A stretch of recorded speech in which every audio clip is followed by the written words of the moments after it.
This is Kyle Juszczyk, and you're listening to Nothing But Niners. This is Charles Haley. You're listening to Nothing But Niners. So now they've got to start from deep in their end of the field, and Garrison Hurst takes advantage of it. He takes the handoff, sweeps to his right, gets to the 20. He's at the 30, needs to cut in. He comes back up the right sideline, breaks the third tackle, comes down to the 30. He's down to the 20. He's down to the 10. He's down to the 5. He's down to the end zone. Touchdown! Touchdown! 49ers! 96-yard run from scrimmage. Garrison Hurst. Young, back to throw. In trouble, he's going to be sacked. No, gets away. He runs, gets away again, goes to the 40, gets away again, to the 35, cuts back at the 30, to the 20, the 50, the 10. He died. Touchdown, 49ers. Samuel being Wallen's 27-yard line. 49ers into the backfield. Smith on third down. He'll take it himself for first down and more. Alex Smith is in. Touchdown. His left hip. Third down, Alex takes the snap. Alex looking down in post, and it's good. Touchdown! Touchdown 40. But it's second down. Ryan takes the snap, throws the slant to the left side. It's Russell, intercepted. The 49ers pick it, and Navarro Bowman is redemption. Navarro Bowman running it all the way for a touchdown. No greater redemption. Kaepernick shoots it. Hold everybody. Colin Kaepernick. What a game. Touchdown.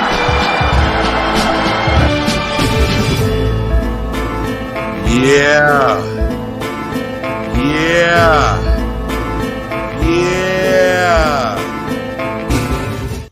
Click, click, boom. What's going on, faithfuls? The Nothing But Niners crew is back. We're here to bring you guys another fun-filled episode. Today, we're going to do a little bit of reflecting, a little bit of pondering, and a little bit of projecting. All right, but before we get to any of all that, I got to go through these formalities really quick. If this is your first time here on the YouTube page, we thank you guys for checking us out. If you enjoy the show, please hit that like button. Turn on your subscriptions and your notifications as well. You are not going to want to miss a thing. I heard that today you guys got something that in the 4.5-year history of Nothing But Niners you never got. It was a breaking news video, and half of it you had to lip read. Nowhere else are you going to get quality content like that other than here at Nothing But Niners. So make sure you guys have those notifications turned on, because if they weren't turned on, you would have missed it, all right?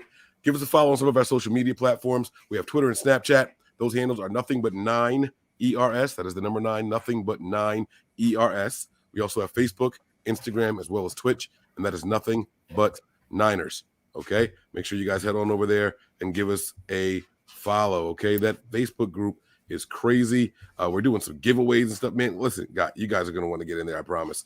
I promise you guys are going to want to get in there. It's a lot of stuff happening, all right?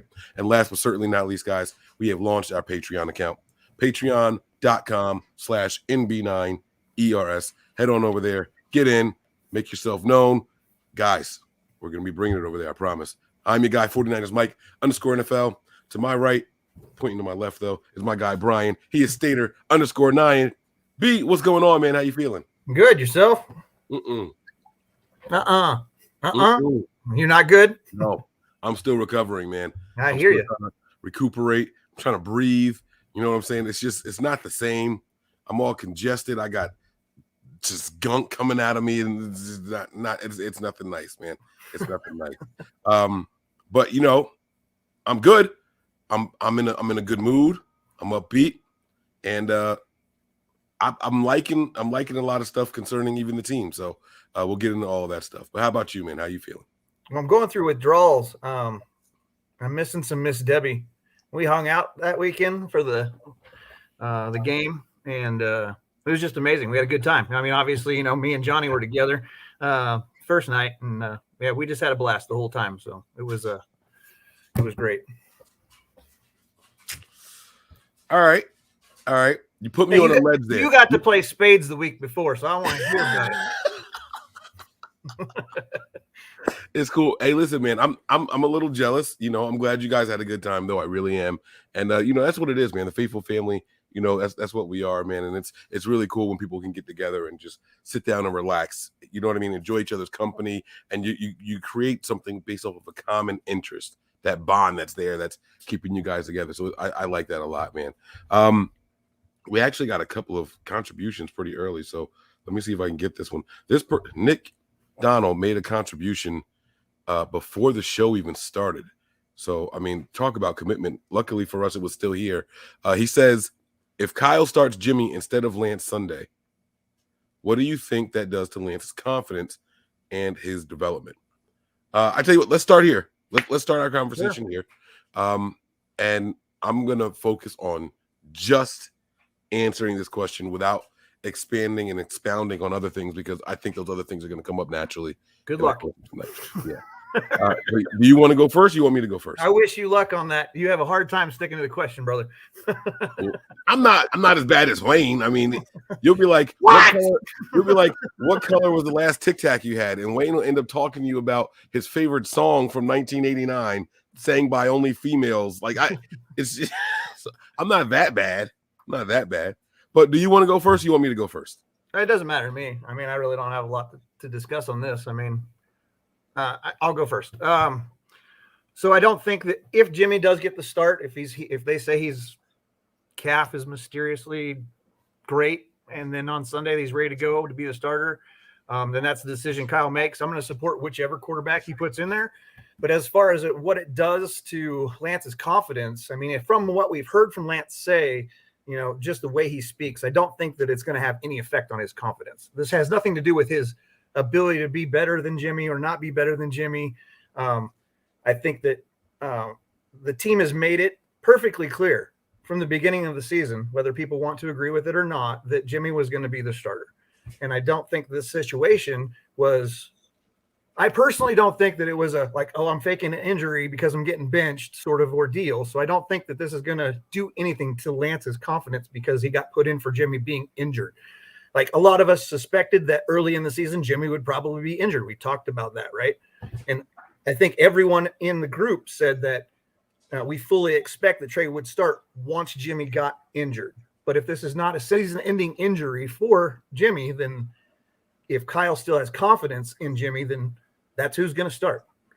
As far as how, like I said, I don't think it affects his confidence. I don't think it affects his development other than obviously if Jimmy's the starter, then he's not getting those first team reps in practice. He's not getting them on the field, obviously. And then I think it has more of an effect on Kyle, actually, because I think that Kyle needs to get in his bag of what he needs to develop his scheme for the future with Trey. Right now, obviously, we saw the game plan was for Jimmy. Trey was asked to step in. He's expected to be able to fill that role. But I think that because they are different weapons and they have different attributes, there are things that Kyle can do specifically for Lance to make his game better.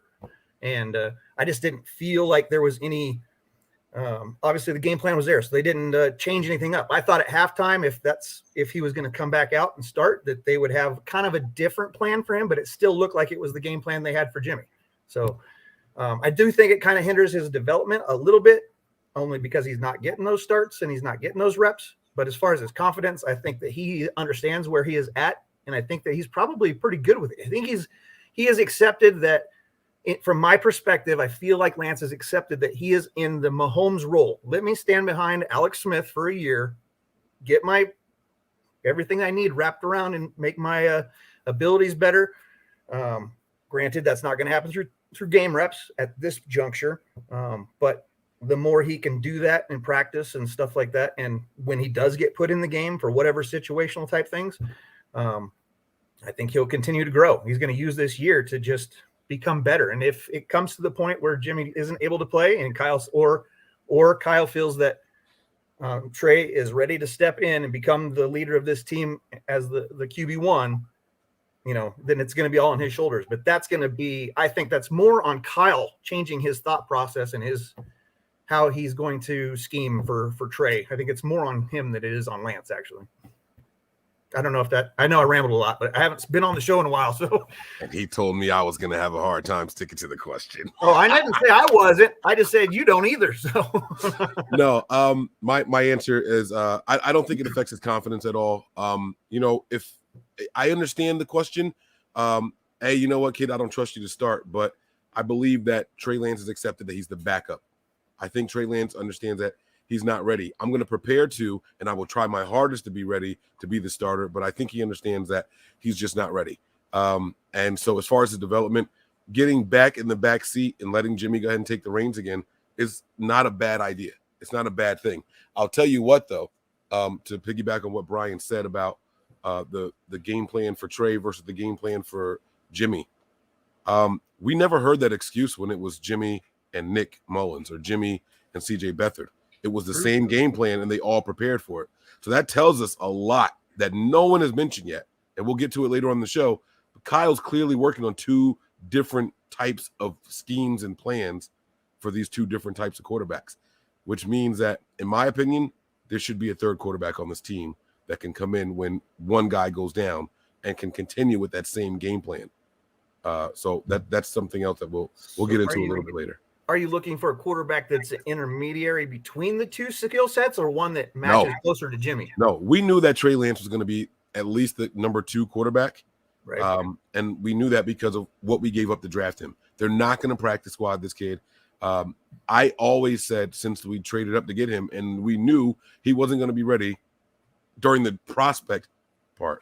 And we said that if it was him, we're going to have to keep 3 quarterbacks because Trey Lance is never going to be the number 2. I don't know if you guys remember when we were doing all this draft stuff and the roster projections and all that, I constantly kept 3 quarterbacks because I said Trey Lance doesn't really count as the backup. He's going to be the number 2 guy, but when one guy goes down, someone's going to leapfrog him, and he's going to remain the backup until he's ready to get in there and play. I never felt that it was going to be Trey Lance as a real, sincere backup, and that's still how I feel until proven otherwise. So great question here. His confidence is going to be fine. I don't think it's shaken at all, especially if you understand your role with the team. If you know I went out here and this is what Kyle's cooking up for me, I didn't play too well, I don't think he's worried about it. Stephen Fox asked, do you guys have connections to anyone in the organization? I would like to make a suggestion that I think would stop a lot of injuries. Stephen Fox, shoot me a DM on Twitter. Yes, we do have connections to people within the organization. And if it's something worthwhile, I have no problem passing it on. Anything that I think can help this team, I'm sure they would like to hear about also. All right. So thanks for the contribution, Steven. And shoot me a DM on Twitter. My DMs are open. I don't always see them if I don't follow you already. There's a DM section, and then there's a request section, and I don't click the request section often, but I will check it after the show tonight. Jaeger 805. Any comps for Lance? I was watching Watson and Lance and see similarities such as throwing motion. What do you guys think? I don't have any comps for Lance. I think he runs very similar to Kaepernick, though. Just awkward looking. He's got more shake than Colin did. Cap was a very just straight line runner. We saw Lance doing a little bit of this. Sure, the running, but the stride seems to be the long similar. Strides. Yeah. Okay. It looks awkward. He's not a sprinter, obviously. But he can move fast. They look similar to me as far as that part of their game. I don't have anybody to comp his arm to. No, I gotta be honest with you guys. I don't think this is a good game to even try to come up with comps for him off of. He was rattled in the pocket. His footwork was erratic. His throwing motion changed often. I don't think I think we have to wait until we see him start and be comfortable with a game plan. Everything seemed reactionary. And if what they said is true, Brian said you would think that at halftime they would have a game plan for him. If what Kyle and Jimmy insinuated is true, they found out like a minute before halftime was over. So they're coming out and it's like, hey, by the way, Jimmy's too tight. You're going to have to go in there. So if that's the case, that's why it looked the way that it did. And so we're kind of just calling plays on the fly. So I'm not really ready to, and it's not an insult to make any comp. I just don't have one because he was just kind of, erratic in my opinion. And I think that the Watson, when you look at Watson, I know that there is media out there that do that. So that's probably what brought this question along, that have compared those two. But I think of Watson he seems more fluid when he's running, more like a Russell Wilson. It's just a different type of running style. So that's what I'm talking about. I'm not saying that they're one for one. I'm just saying, to me, the way they look when they're running to me, Colin and Trey look like similar when they're trying to get down the field. To me, Watson and Russell look similar when they're trying to get down the field. Yeah. All right, so let's get to how we always start our shows with the latest 49ers news, rumors, and all that stuff. I'm trying to find the banner here. It's one in here somewhere. We got so many damn banners. We got to clean this thing up. Oh my God. Look at this. Look at this. I see final thoughts already, so I'm going the wrong way. Where the heck is it? Hey, you guys get to hear my wonderful, terrible voice right now. Here it is. All right, latest 49ers rumors and updates, okay? Do you want the long version or the short version? Give me what you got. Hey, show me what you got, little mama. Oh, look, Wayne wants to hang out in the chat. Yeah, he said he's driving. You better pay attention to the damn road out there, man. What's going on, Nicholas? What up, what up, what up? 49er Faithful 365 is in the building, man. All day, every day. Yeah, you didn't miss much. We had a couple contributions. We just knocked those out. We're actually about to start with the meat and the potatoes of everything, but first we always start with the latest rumors. And I was asking Brian, you guys want the short version or the long version here? You guys want to have some fun with this? You want to just run through it? Yeah, roll with it. All right, fine. Let's start. Let's slow walk this thing. The 49ers made a couple of roster moves today, guys, and the one that you all expected and were waiting for. The 49ers signed tight end Jordan Matthews to the practice squad. Go! That's it. That man is like a case of herpes. He always comes back. Yeah, Telling you, as soon as there's stress, is right back in there, man. Him and Johnson, right? Him and John. Yeah. Well, herpes and Johnson's kind of go. Never mind. I won't even do that. I won't even do that. I won't even do that. That's fine. But yeah, so that was one of the big things that happened today. Also, the 49ers released a couple of guys here. Let me do this one here.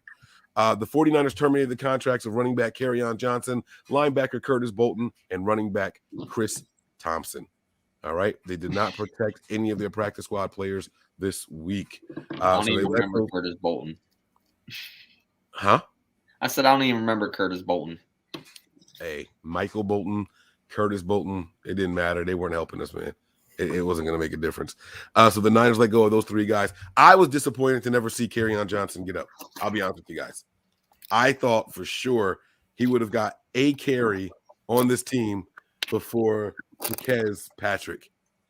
And not only was I wrong about that, Patrick even got a pass attempt before Johnson got a carry.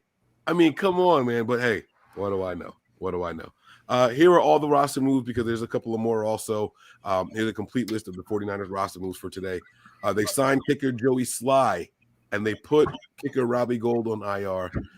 Signed to the practice squad as linebacker Terrell Adams, tight end Jordan Matthews, wide receiver Connor Weddington, and again, the guys that they released, I already mentioned, Bolton, Johnson, and Thompson. Guys, we got to talk about this kicker a little bit. Nick did some miming during the breaking news show, and then he – Right? Bro, I'm like sitting there like talking. My mic wasn't muted, nothing. And they're like, we can't hear you. I'm like, fuck you mean you can't hear me? Like, and then all of a sudden it said, your connection to your microphone has been lost. I'm like, I'm on a fucking telephone. But it worked out. Anyway, we still brought you to breaking news. So whatever. Yeah. But, so what my the thing with Robbie Gould, all right? Now, no one really knows exactly what happened. They didn't see it, but he's supposed to be out for 2 to 3 weeks or something like that, or 2 to 4 weeks. I don't know what the injury is. But there was a lot of kickers the 49ers could have gone out there and pursued. And there was one thing only that stood out to me about this kicker. Anybody want to guess what it is? He's swole. He's a chunky dude. He is. He's swole, though. I did read somewhere. Oh, no, Miss Debbie sent the video. It said that his Madden rating, his kicking strength is at 99. Yep. But he don't make shit from far away. Wasn't that like the 60-plus yarders and they were all short? Yeah, shorter to the right and everything. Right. Yep. But what stood out to me was that he was the youngest of every possible free agent kicker out there. So I kind of like that's not the newest one. Who put that up there? What's that? No, it's all right. I like that they went after the youngest guy after IRing possibly one of the oldest guys. This, I think, is a tryout for this young man to see if maybe he's the kicker going forward. This is not just a temporary thing, in my opinion. What are your guys' thoughts on it? Nick, you broke down his stats. I know you got the numbers and everything over there. He's an above average kicker, I think. I mean, he was 1 for 1 at 50. I think he was 1 for 2 from 49 to 40. And I think he was 3 for 3, I think. Below that. Yeah, and the great news that the Niners with Robbie Gould don't attempt anything more than 33 yards anyway. So it's okay. He's right here. He's ready to come in and fill in. Fits right in. No, but I agree with you. I think I said that on a breaking news. Like, who knows how long this will be for him? Is this a tryout, basically, situation because of the fact that Robbie Gould's declining? Mike, you called this 2 years ago, and I rode your ass about it. And pause. But I rode you for it because I thought that the kicking position is very important, right? And I fought for Robbie Gould, especially when he was going through his holdout. But my man's declined. You fall on a kick. You pull your groin in warm-ups. Wait. He didn't kick shit when he fell. It was just a stretch before the kick. But I'm just saying. He was great. He looked like Mike out there kicking with feelers on. I didn't fall. Don't do that. Don't do that. No, you didn't fall. The bad it part was about okay that, you fell, though, because it was his wet contract next year is completely guaranteed. Yeah, I know. I thought it was this year. No, and next year. So we can't get out of that contract at all. Not unless we trade him. He's got a 5.5, I think. Right? Yeah, something like that. 5 point. Yeah. Anyway, it's guaranteed, and the only way we can get out of it is if we trade him, and then we're still on the hook for like 1.6 or something like that. But I mean, it would open up space. But I don't know who you're going to trade Robbie Gould to. We're paying this guy top 5 kicker money to shorten the length of field goals that we can even attempt, and him be injured as he declines. We get to watch this happen in real time. All right. Hey, but it is what it is. He's not here right now. That's one less headache we have for the next 3 weeks to discuss. Let's go Sly. And, that's where I'm at with it. You guys have any other thoughts? We got to get these contributions. I will tell you this. He'll be better than Mitch Wisnowski. Absolutely. Right. So. Absolutely. Mitch did make his first attempt, though, so I was proud of him for that one. He did bang through the extra point. So, all right. Charles Hayes. $5 contribution. He says, if Trey starts and beats the Cardinals, can he go back to Jimmy, or is it just Trey area going forward? Good question. What do you guys think? The correct answer, the correct thing would be to be Trey area going forward. Is that what happens? I highly doubt it. And I think you're spot on, Nick. Look at me being the guy that's going to disagree with Trey going forward. That's crazy. All right, so I think you don't think that's the right choice. No, if we take what they said at face value, Jimmy's injured. Kyle truly believes that Jimmy gives us the best option at winning, and Trey is not ready. The only reason we're seeing Trey is because Jimmy is injured. If Jimmy is not injured, I believe Jimmy gets to start when he comes back from injury. That's what I think happens. Okay. And I think that's what happens also, but do you think that's the right move? That's what I'm asking. I don't think that's the right move. I think that the right move is going with Trey, but I think they stick with Jimmy. So I'm saying the same thing you are, but do you think that it's right to stick with Jimmy? I think all right. It's what I think that they think, or what I think. No, what does Mike think? What do you think we should do? I think that I personally don't think that we're going to win many more games with Jimmy Garoppolo this year. That's what I personally think. And if that's the case, I'd rather lose with Trey gaining experience than him just sitting on the sideline watching us continue to lose. Right. So we're saying the same thing. Right. Yeah. Right. We're saying the same thing because I think that Trey should go forward. That this is the opportunity to put Trey in, learn, and see what you can do with him. Right. Instead, I think Kyle Shanahan, though, will do the total opposite. If Jimmy's available to play, he'll throw Jimmy in, And which I think is the wrong move. All right. God bless you. Any other thoughts on this one before we move on? We got 2 more sitting here. Trey Area. Stephen Fox back for the second time. I think it's our first repeat.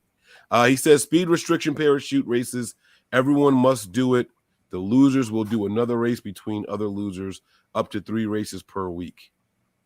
Is this what he thought would stop the injuries? I'm assuming so. Okay. I'm lost. I don't know. Yeah, I'm not sure. I'm stuck in the only other thing right we've now, seen bro. from Steven was that earlier contribution for getting a hold of somebody with the team, and then this follows up. So I have to, like you said, Mike, I think this goes with that. All right. I mean, look, you got to send me the science behind it, bro, before if I send this message to the contacts that we have in the organization, I'll get blocked. I will no longer have those contacts in the organization. I can't send that to anybody in the organization. I can't. So not without the science and stuff. You got to give me more. So I know if I try to run with a parachute, well, I can't run right now, but it's not even going to inflate. You ain't fast enough, bro. I will burn you. Yeah, see, Nick, yo, we are doing it. NBN race, me and Mike. I will burn him. He literally needs like kerosene in a match. That's the only way you're really gonna burn me. What's that? With kerosene in a match. It's the only way you're gonna burn me. I will burn you. I'm not slow, bro. I will burn you. Okay. All right. I will. All right. We'll see. Get that knee better. When my knee gets better. Right. Is on. Ice up, son. Ice up, baby. Ice up. We got another contribution from Nick. He's doubling up too. All right. I see my man with the bag. And Nick became a subscriber on our Patreon. So appreciate you, Nick. For all of you that have subscribed to the Patreon, patreon.com/NB Niners. Go over there, check that out. He says, do you all think at any point Jed would take the power away from Kyle and give it to Lynch instead of firing either one of them? This is interesting. This is actually very interesting because I'll shut up. I'll let you guys answer first unless you guys want me to go. Without expanding on it, I'm just going to say no. I just had this conversation somewhat in the spaces tonight when I was at work. And I said, I think Denise York has a lot to say, more than we're giving in this organization. And I don't think Denise would allow that. Yeah, I think you would run into a Harbaugh-esque situation should he lose any power while he's here. But, Mike, we can also go back to where you kind of said that, correct me if I'm wrong, I believe you said that Jed is better off with, he learned his lesson basically by not running any football operations. And, I mean, this was a while ago, so correct me if I'm wrong. Because I don't want to quote you if it was incorrect. But I do remember you saying that Jed did the right thing, and this fan base should appreciate him for doing what he did by giving the football operations to the general manager as well as the head coach and kind of stepping back and just writing the paychecks, basically. So I don't think that Jed will ever take the power from Kyle and Lynch. I think Jed fully trusts what Kyle and Lynch are doing in a fact that you're paying you just trusted your front guys to still continue to pay a quarterback that you weren't even sure if was going to be the starter or not. And you're still paying him $27 million for this year, let alone who the hell knows what happens next year, depending on the development of Trey Lance. If he's here or not, I don't think he's still going to be here, but it's a possibility still because he's still under contract. And you had the approval this year. You gave them guys that approval to continue, that he would continue to pay Jimmy Garoppolo $27.5 million, whether he was the backup or the starting quarterback. So I think he fully trusts what Lynch and Kyle are doing, and he's going to stay continued set in the back, I guess you could say. So I I agree with everything both of you guys said, but I was going a little bit further. So do you all think at any point? So I think turmoil ensues in-house. In order for what he's proposing to happen, there has to be something going on, and I'm not sure that he would pull power from Kyle and give it to Lynch, as opposed to appointing a middle person, kind of like a Carmen policy, of what just of like the Eddie DeBartolo days, the Carmen policy role between Walsh. You know what I mean? Like that's what happened before, and it's like to keep the peace. So you need that mediator in there. I would see something like that happening before you remove power from one guy and give it right to another person. I think he would have like a mediator in there, so to speak. So that's what I think would happen there. And then we have one more contribution here. Nick, all right, first triple threat tonight. All right. He says here, do you see Jimmy?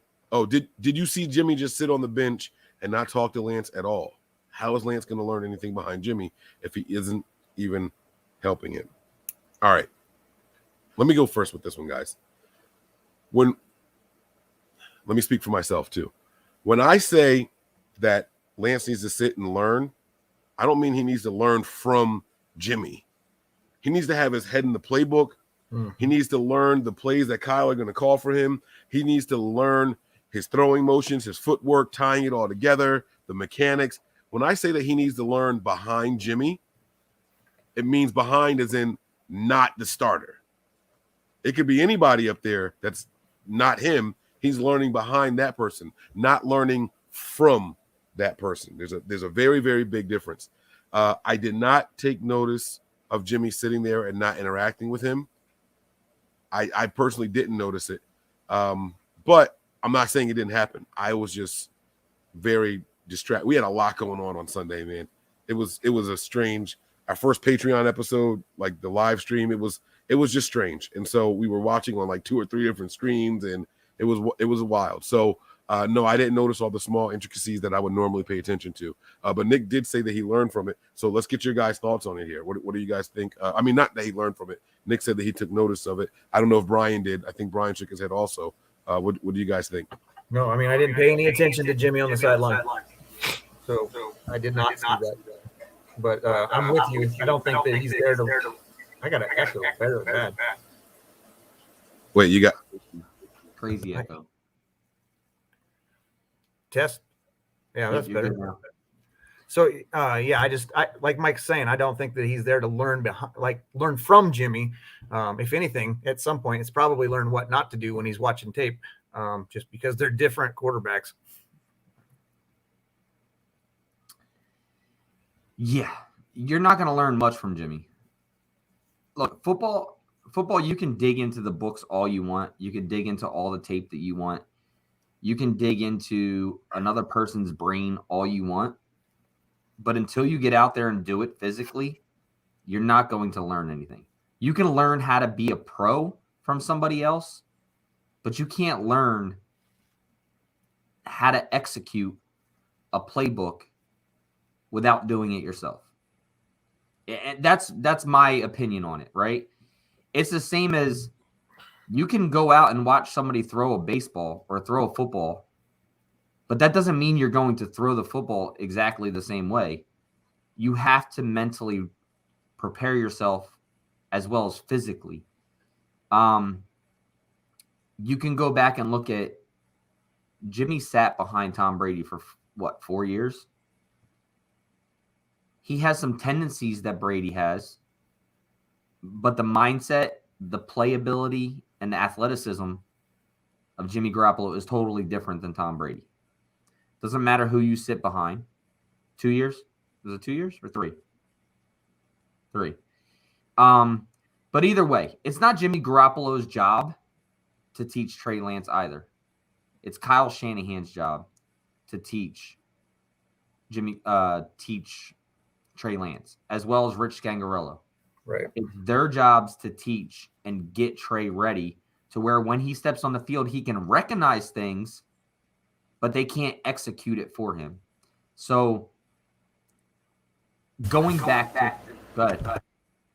Well, I was just going to say, Jimmy sitting on the sideline is negative, though, because he definitely should have been looking over the plays and saying, what did you see here? Did you notice this? Did you notice that? That's some BS. He should have been doing that. I mean, we talk about Alex Smith with Cat, Alex Smith with Patrick. Like he did those things. That is a positive influence in that room. And if Jimmy was just sitting there by himself, again, I didn't see it. Y'all know I would have been blasting him for it. I would have brought it to the forefront right away. I brought it up to you that night.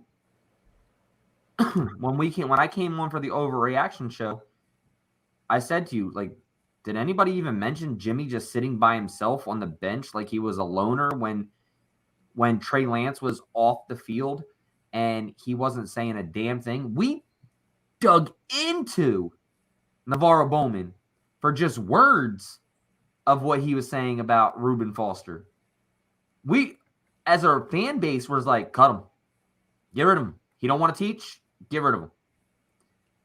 Jimmy, what kind of leader is Jimmy Garoppolo, and what kind of standard is he setting to this organization? And I think that this is a reason why this locker room is going to change more to Trey.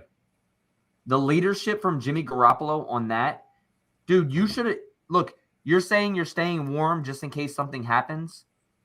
That was a reason, and you said at the end of your press conference, but yet you couldn't be up there explaining things as the veteran and leader on this team. You want to be the starting quarterback, but you can't share what you see on the tablet and with Rich Gangarello when Trey Lance is up your booty, pause, the entire time when you're looking at the things.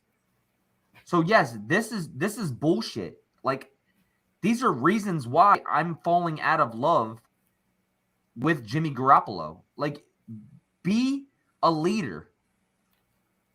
Be a leader. Like, I don't care if you get replaced or whatever. You're still getting paid $27.5 million this year. You should be on everything to help this kid because that's your job. It's your job to stand there with the tablet and show things that you see that he doesn't see. And I think that when they're in the room reviewing film, he probably gets a lot of that. Like, this is what I'm seeing here. I'm sure they have a great exchange at that point. But obviously, like we were saying earlier, he's not there to learn like Jimmy's mechanics or anything like that, or how to process things. But he can learn from Jimmy in the room when they're reviewing tape. Like, this is what I'm seeing. This is why I went this way. Or, when Kyle set something up and they talk about how the play actually worked out. If Jimmy was in, then that he can try to parlay that back to Trey and saying, this is why I did what I did. And so I think that's the only way. That's the only area where he could be learning from Jimmy. But it's not Jimmy's job to teach him. I absolutely agree with Mike. I mean, that's not his job. Mr. Cocoa Nuts, Favre, Montana, Warner, and even Brady never did that. No veterans did. This is not factually true. I've seen Brady when he's hurt on the sidelines, looking through the books and talking to the backups that were there. That's number one. Number two, look at the names you put up here and try to compare to Jimmy Garoppolo.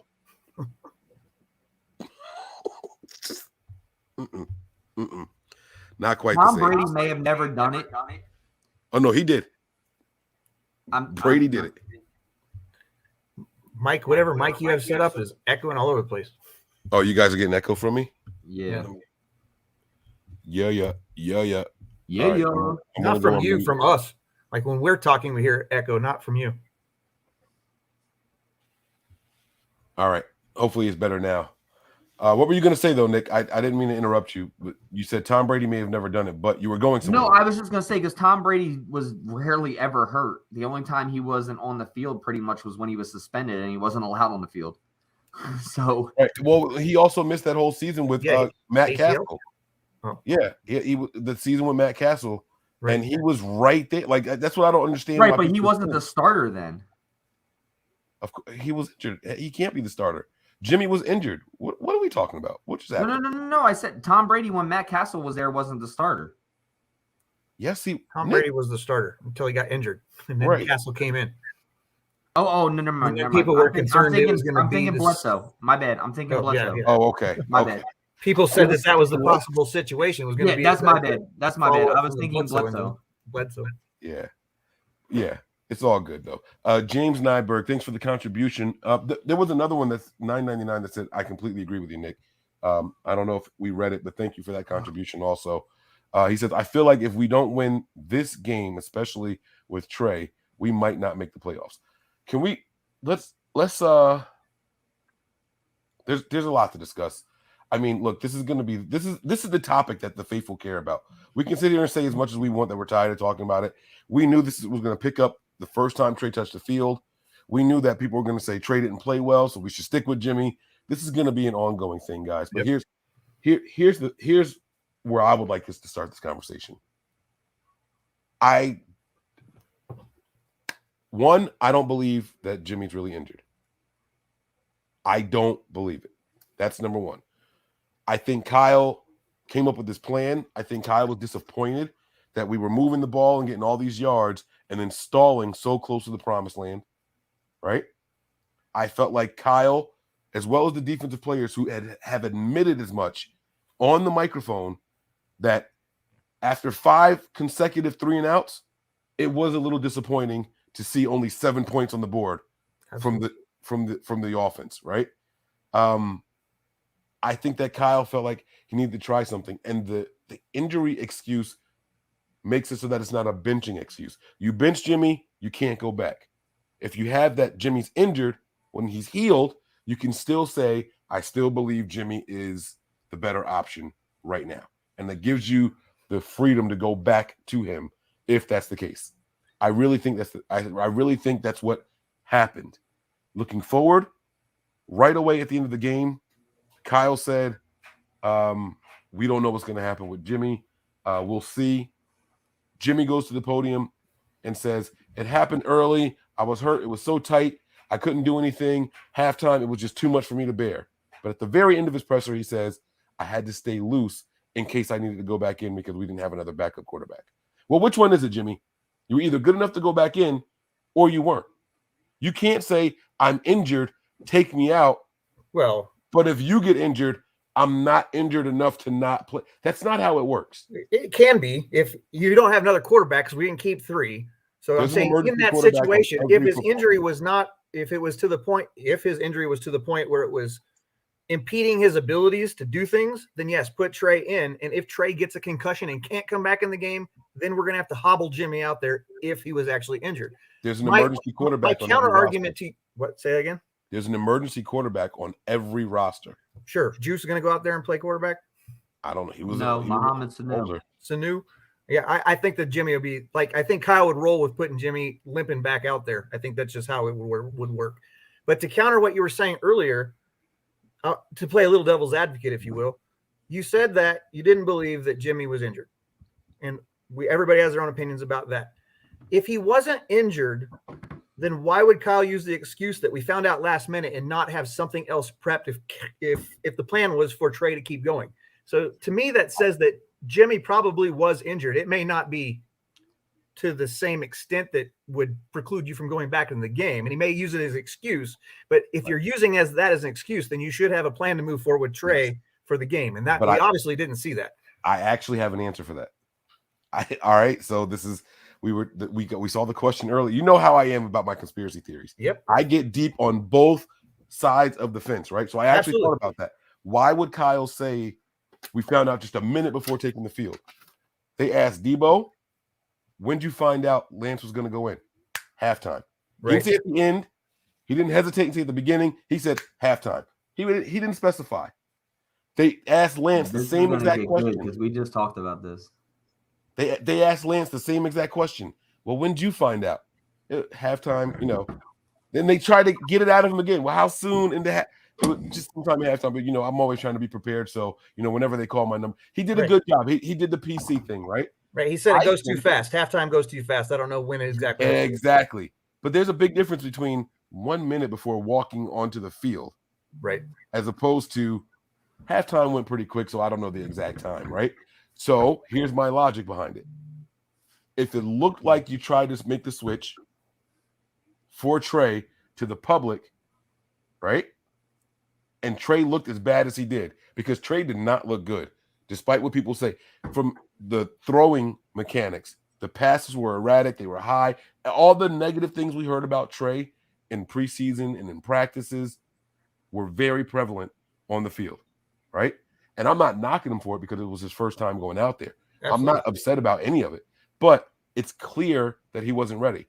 And so if Kyle looked like he had a second half game plan and that's what we got from him, now you can't save face. But you can save face by saying, darn it, we found out last minute, so I just had to go out there and go with what I had. That's why. I still don't buy it. Sorry. Oh, I'm not. That's what happens when it's a conspiracy theory. Right. I know. You're not going to buy it, but that's why you make that excuse. In my some opinion. people can come up with actually good conspiracy theories. I'm not buying yours. That's also all. My conspiracy. No, you've come up with some good ones, but that's not one.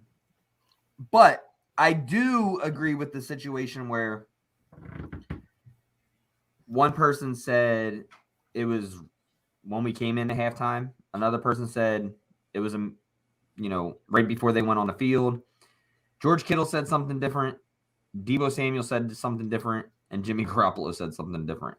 And then Kyle Shanahan said, oh, I noticed he wasn't playing well after that first series, that he was throwing off, he couldn't throw off his back foot, blah, blah, blah, blah, blah, blah. Yeah. Jimmy he never said that's where I get my power from, which I thought was funny. Jimmy never throws off his feet. Like, Jimmy is not a foot or leg thrower. He throws from all muscle, upper body, torso throws. So either way, man, we just got to sit here and, pray or hope that Kyle Shanahan just makes the right decision. But it's only going to be the right decision to half the fan base is the problem. Right. It's only going to be, exactly. Guys, we have to be honest. There is a right decision to make.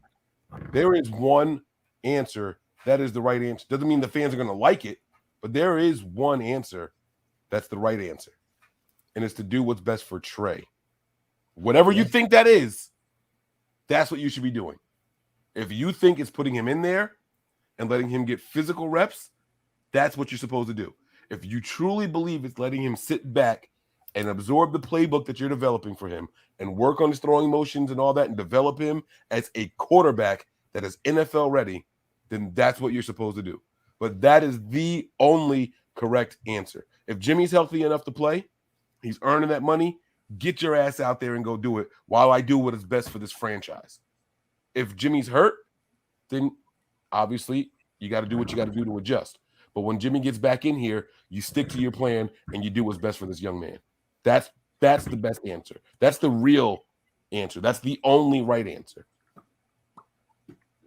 The problem is that it's one person's decision to make on what they think is the best thing to do for Trey. Right. And that's where the cycle starts right there. This is the thing though, right? Mike, you go back and you said, there were high throws and there were things that Trey did wrong, or Trey looked like he, was a rookie. But you go back and you go back and look at all the rookies this year. You look at Justin Fields. I haven't done that because I don't. None of those rookies concern me. Right? No. I'm just saying. You go back and you look at rookies. You look at Justin Fields. You look at Josh Allen. You look at these guys. Their first games out, they were game planned. Trey Lance wasn't. He came in the game and took over a game plan that was developed around Jimmy Garoppolo and the offense. Justin Fields, his first week, looked like a rookie. His next week, well, he came in for Dalton the first time, right? So he took over a different game plan. Looked like crap. Came in the next week with a game plan. And got sacked 9 times. Yeah, got sacked 9 times, right? Couldn't do shit. Came out last week and looked a lot better. And you see progression.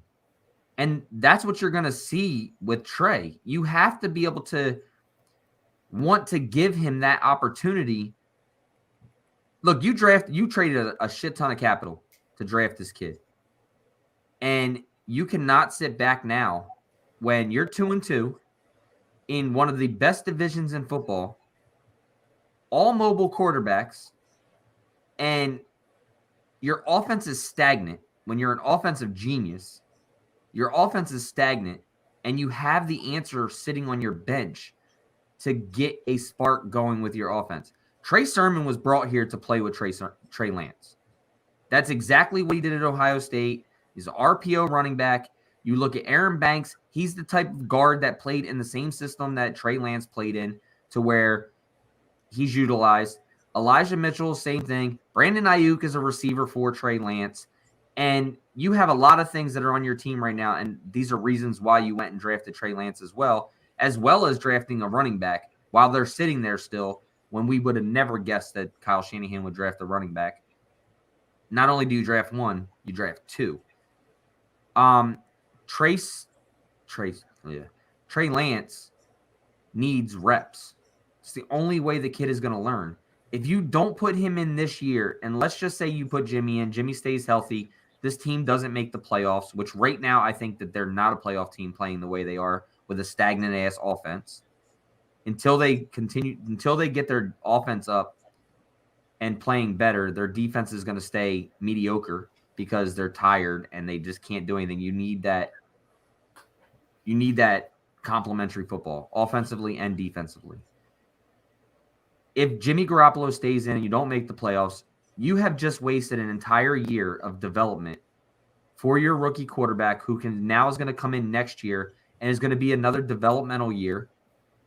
And he's going to be taking over the offense with, could be new players, a lot of different players, and learning process. And now when he finally catches on to the playbook, you're going into year 3.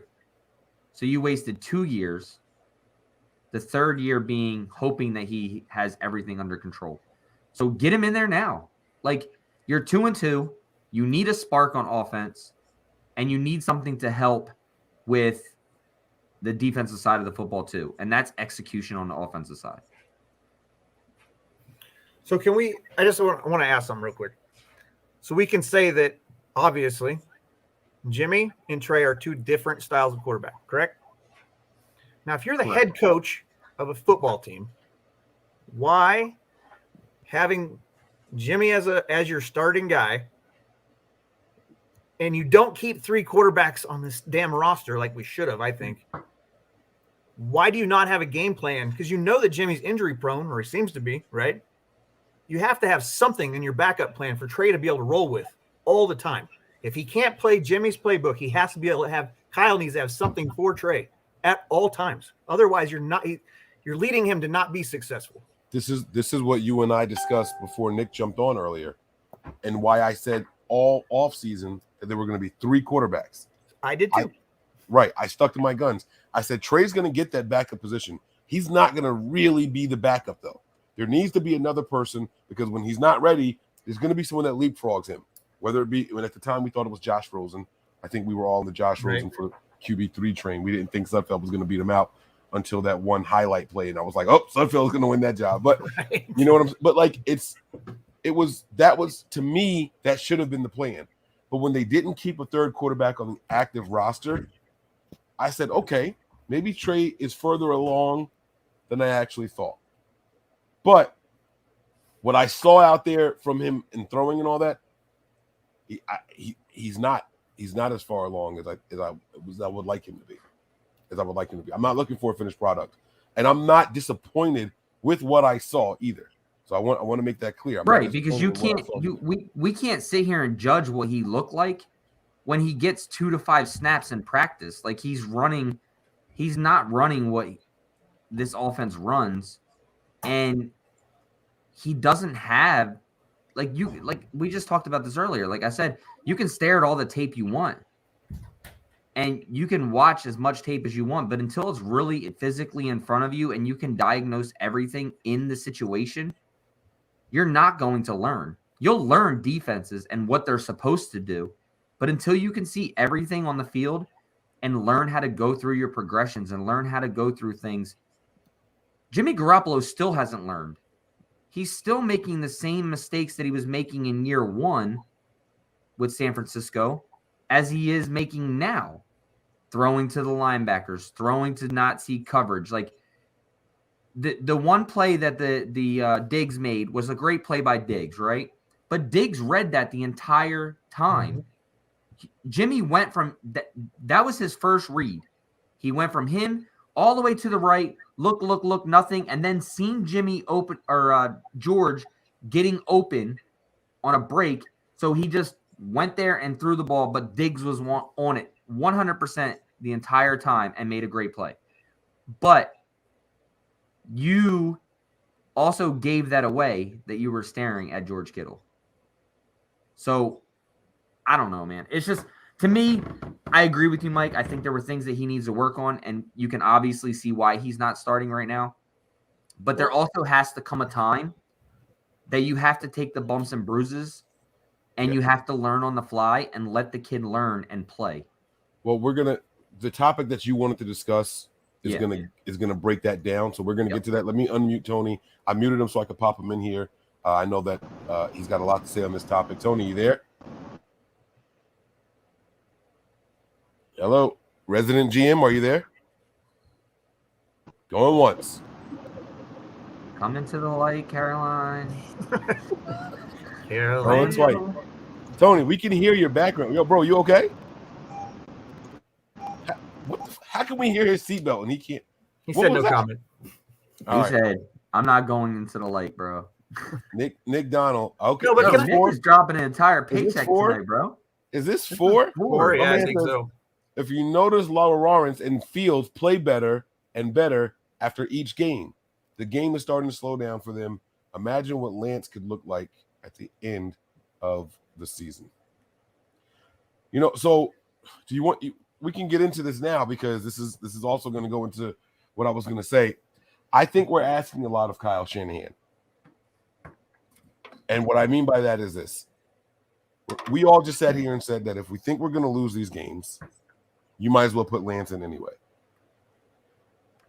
You have to understand what it takes for the offensive designer, play caller, scripter to have to admit to himself that he can't come up with a game plan that could possibly win a game with Jimmy Garoppolo. Do you understand what I'm saying? It takes a lot of defeat. You got to be humble. It's no, Brian, it's more than humble. You have to not believe in you. Listen to me. You have to not believe in your ability to be a good play designer in order to say, I cannot come up with a game plan that gives my team a chance to win in this game with this guy. You understand what I'm saying? It's with us. Can't be talking over his entire career though, because I mean we've obviously seen Jimmy come out and win. I'm not pro Jimmy. I'm pro whatever quarterback Kyle wants to use. I think like what we said earlier that Trey should be the guy going forward as far as I'm concerned. But wait, say that again, Brian, because I didn't hear you say that before. Say that again for me. You're right, because I mean I told you guys once he makes the change, then that's what needs to happen. I think they should stick with that. I think it'll be beneficial to get some cohesiveness, and it'll be good for Trey. But we saw Trey do, we said it was not unacceptable. We said, I can't remember the verbiage that was used when Jimmy underthrew the pass to Juice a couple games back, right out to the left-hand side. At his feet, yeah. And we said it wasn't inexcusable, but we said something along those lines. Like a quarterback should never do that. But then we saw Trey do that to Kittle on the right side, like one of the first passes that he did. And then, so I think that those reps would be beneficial to him and get Jimmy out there. But if you're going to get rid of Jimmy, if you're going to say I'm moving forward, I think it's in the best interest of this team to open up the cap space, release Jimmy after he's healed up, because you're not going to get a trade partner. But that will open up about $15 million after we pay out everything we owe him for playing these first 4 weeks. And then, you got to find somebody else. You can promote Sudfield and go find somebody else to come in and be your practice squad guy or whatever you want to do. But I think that should be the game plan so that you have your team in a better position next year to make moves to help continue building this roster, bring back players that we need. I just want you guys to understand what I was saying, that nothing I said had anything to do with Jimmy. No. It could be CJ Beathard in there, Nick Mullins. I'm saying that it takes a very harsh piece of reality for a person whose job is to design successful offensive plays to admit I can't win with these people no matter what I do. It's my job to make them win, and I can't do it. So let me just go with this guy. I don't think that's a mentality that Kyle Shanahan has. I don't think that's a mentality any of us in here have. If we were to go to our job and our bosses say, I need you to do X, Y, Z. If you think there's a slim chance that you can do it, you're going to be like, all right, let me see what I got. It takes a different level of reflection to say, I don't know if I can do it. I can't do it. I'm going to fail when I try to do this. I don't think people are wired that way. Which that's why I said he's got to be humble. We always talk about how big his ego is and how much it impedes him from doing things, from moving on from players, from thinking that he is the offensive genius that everybody says that he is. That's what I mean by being humble. He needs to come to the realization that there's some things that he just is not going to be able to out scheme or fix for Jimmy to be ultimately successful. Like Jimmy can be an above average quarterback, but his continuously being injured or whatever you want to call this, whatever happened this last week, put him in a position where, I think that it's time to open up that book for Trey. Let's start working on Trey. I personally wasn't overly impressed. Granted, he went out and scored, but you don't get a busted route and then try to almost underthrow your receiver 30 yards down the field. I mean, Deebo had to stop and wait for the pass to come in. Yeah, I wasn't mad at the end of the throw at all. I would have been nervous if he tried to hit him in stride, but he was so wide open. Oh yeah, I was happy that the ball went directly to make it as easy as humanly possible. Right. I'm just saying, you're giving the defenders time to catch up to him by having him sit and wait for a ball. Yeah, but they had to cover 20 yards easy, like easy. They had to cover 20 yards to try to get there after that ball was in the air. Like that's so, and that's not an excuse. The ball could have hit him in stride and still been an easy catch. But that wasn't. I mean, that's not the only thing I saw either. I mean, when you look at, when Trent Williams went out and the pocket started collapsing a little bit more, I mean, he went to his go-to. He stepped up and then he would run, but he had two open receivers right in front of him. There was no reason to run. Why put yourself in danger when you can just pass the ball? Like maybe those are just little things. Yeah, maybe he didn't see the passing lanes and all that stuff. I'm not sure. And again, I'm not a quarterback. I can see passing lanes. The thing is it goes back to, excuse me, it goes back to what we were saying, all offseason, since we've gotten Trey Lance, right? And then we kind of stepped away from it, and then Jimmy was the starter, and then Jimmy was continually making mistakes that he normally makes, and the offense is stagnant. You lose your running back, your run game is not functioning right now due to the fact of who you have at quarterback. And that's because did you see the first run with Trey under center? Yeah, it was like 8 yards for Trey Sermon. No, it was like 12 or 15. It was a huge first down run right up the middle. Yeah. Trey you're Sermon. right. It was 15 yards. That's right. That run was 15. But we know why this offense is stolen right now. And it's because of the fact that your run game isn't operating right now because of who you have behind center and the ability to take away his prime area in the middle of the field. Defenses have learned a way to stop it. They're going to continue to do it. We talked about this during the offseason. We said, why not throw Trey in there if he's going to make the same mistakes that an 8-year veteran's going to make? Right. And this is where you're at. Right now, Kyle Shanahan, and this is where we get into this other conversation. This is what we're going to talk about a little bit. But Kyle Shanahan has to realize that his offense is stagnant right now because of his quarterback play. It needs a spark. I don't want to say that it's all because of Jimmy, because I don't agree with that. I think there's blame to go all around. I think sometimes the offensive line isn't playing well at certain times. I think the running game with the injured running backs, Elijah Mitchell not being there, Trey Sermon being a guy that I think fits Trey Lance more than he fits Jimmy Garoppolo in running style. But you as a head coach, your main priority should be that you put your players in position to be successful. And I don't see Kyle doing that anymore. Because of the fact, I love that meme mug. Might give you that confused look. Like, Not because I was riding with him all the way up until that last part. Like I was with him. He had me hooked. He was speaking slow. He was luring me in. I'm holding on to every word. Right. So what I'm trying to say though is he's not doing it because he's not putting everybody in the offense successful because he won't make a change for a guy that is limiting the offense, as in being able to stop. The run game is not successful because of who's behind quarterback. So you're taking everybody else out. I'm not saying that he's not putting players in the right position. I'm saying that he's taking away from the players because of a certain position that you won't get away from the stagnant part of the offense. I get what you're saying now. I do. You're saying because the first thing you did say was you're not putting these guys in the best position to win. And that's the part. That's when I made the screw face because right. And what I mean by that is open, but we know Jimmy just can't and won't hit him. Right, but so that's what I mean. Clarified. So they're not being successful because of a position that you won't change. Yeah. So where you can see that these guys will succeed if you can get your rookie quarterback in and start to develop and learn on the go. Yeah. So. And we'll talk about that a little bit on that subject that I want to bring up. So, I do owe Kyle Shanahan an apology since we're here. Ooh. Yeah. Why? I owe Kyle Shanahan an apology. Shanahan on Trey Lance's performance.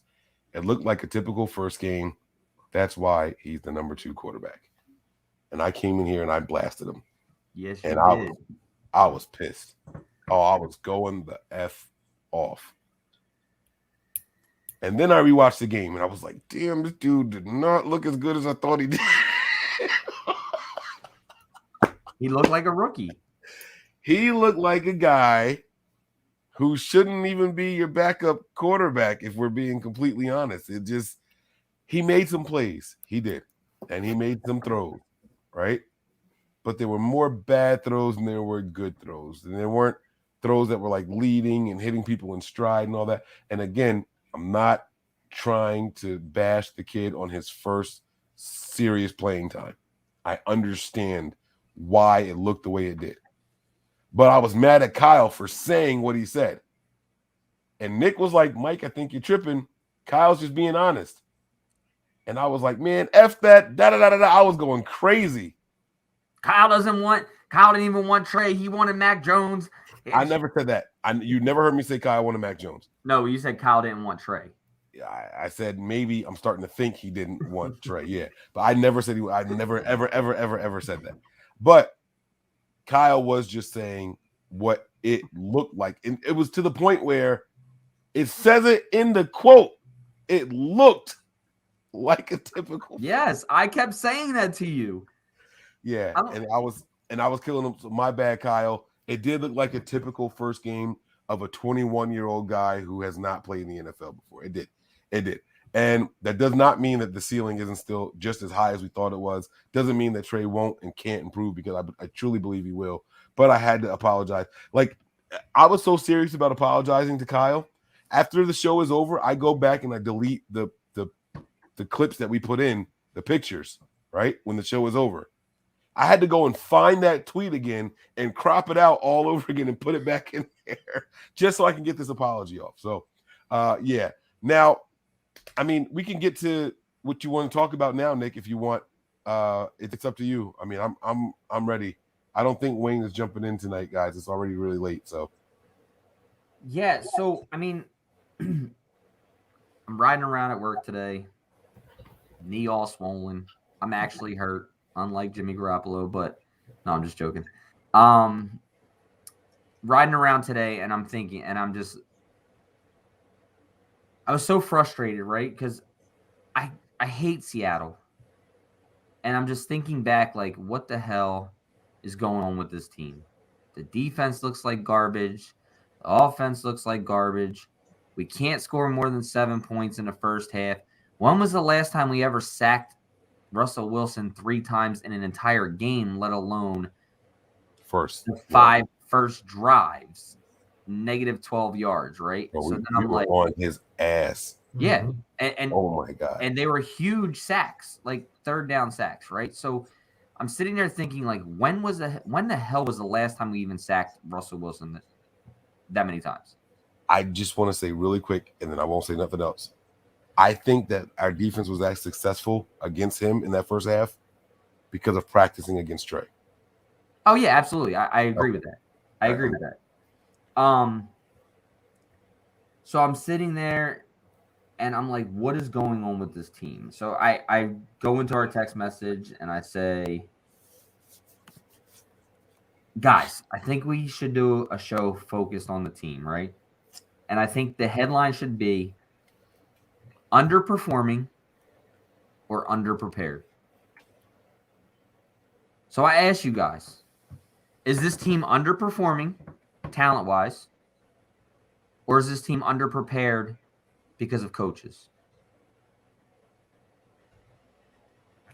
I think you probably have a bit of both. I mean, at least, you know, from my perspective with our wide receivers, that's execution when you have as many drops as we've seen this year. I mean, that, you know, when the football's hitting you in the hands, you know, you got to catch it. That's their job. So I think that has to do with underperformance, you know.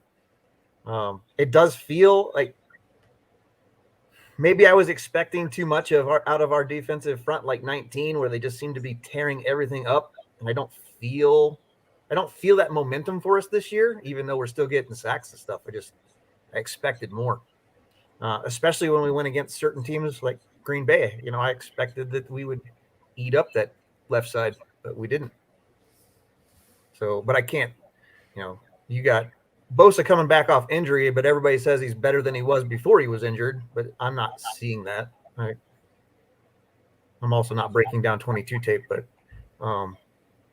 just from my perspective watching the game, it feels like some of it is underprepared, being not performing to the level that we should. I mean, we have some guys on this team that are just superstars. You know, they should be performing, but I feel like they're not to the level that I would expect them to.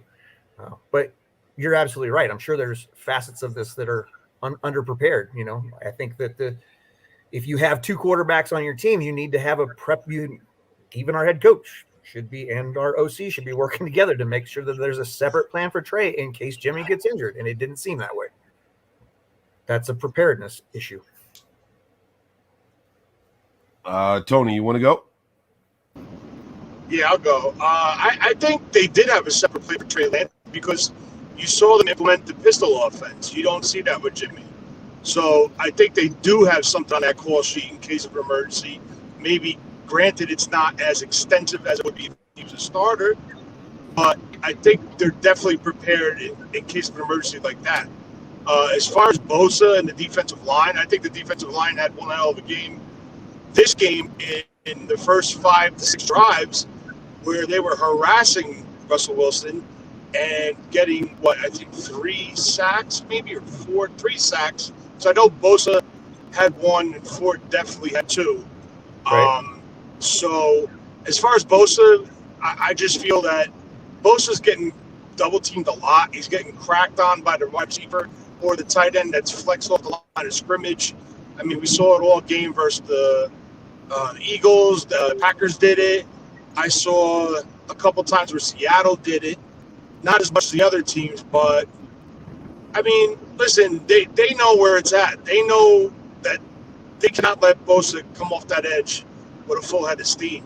So he's got to try to do something to change it up, or maybe D'Amico Ryan has to move him around the formation, like I said on the pregame show for the Seattle game, which I thought he would do a little bit more than what we originally saw. But he did do it a couple on third downs and second and longs I saw.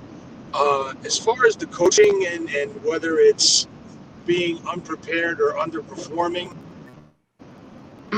I think my biggest thing is, like, and I said this before, day one, you invest what you invested in Trey Lance, you roll the balls out on the 50-yard line, say, all right, let's go, guys. The best quarterback gets it. So now, in a case like this, at least Trey Lance got some reps with the first and vice versa with Jimmy. Like, at least he would have been a little bit more experienced in the offense with the ones, minus situational football, red zone, stuff like that.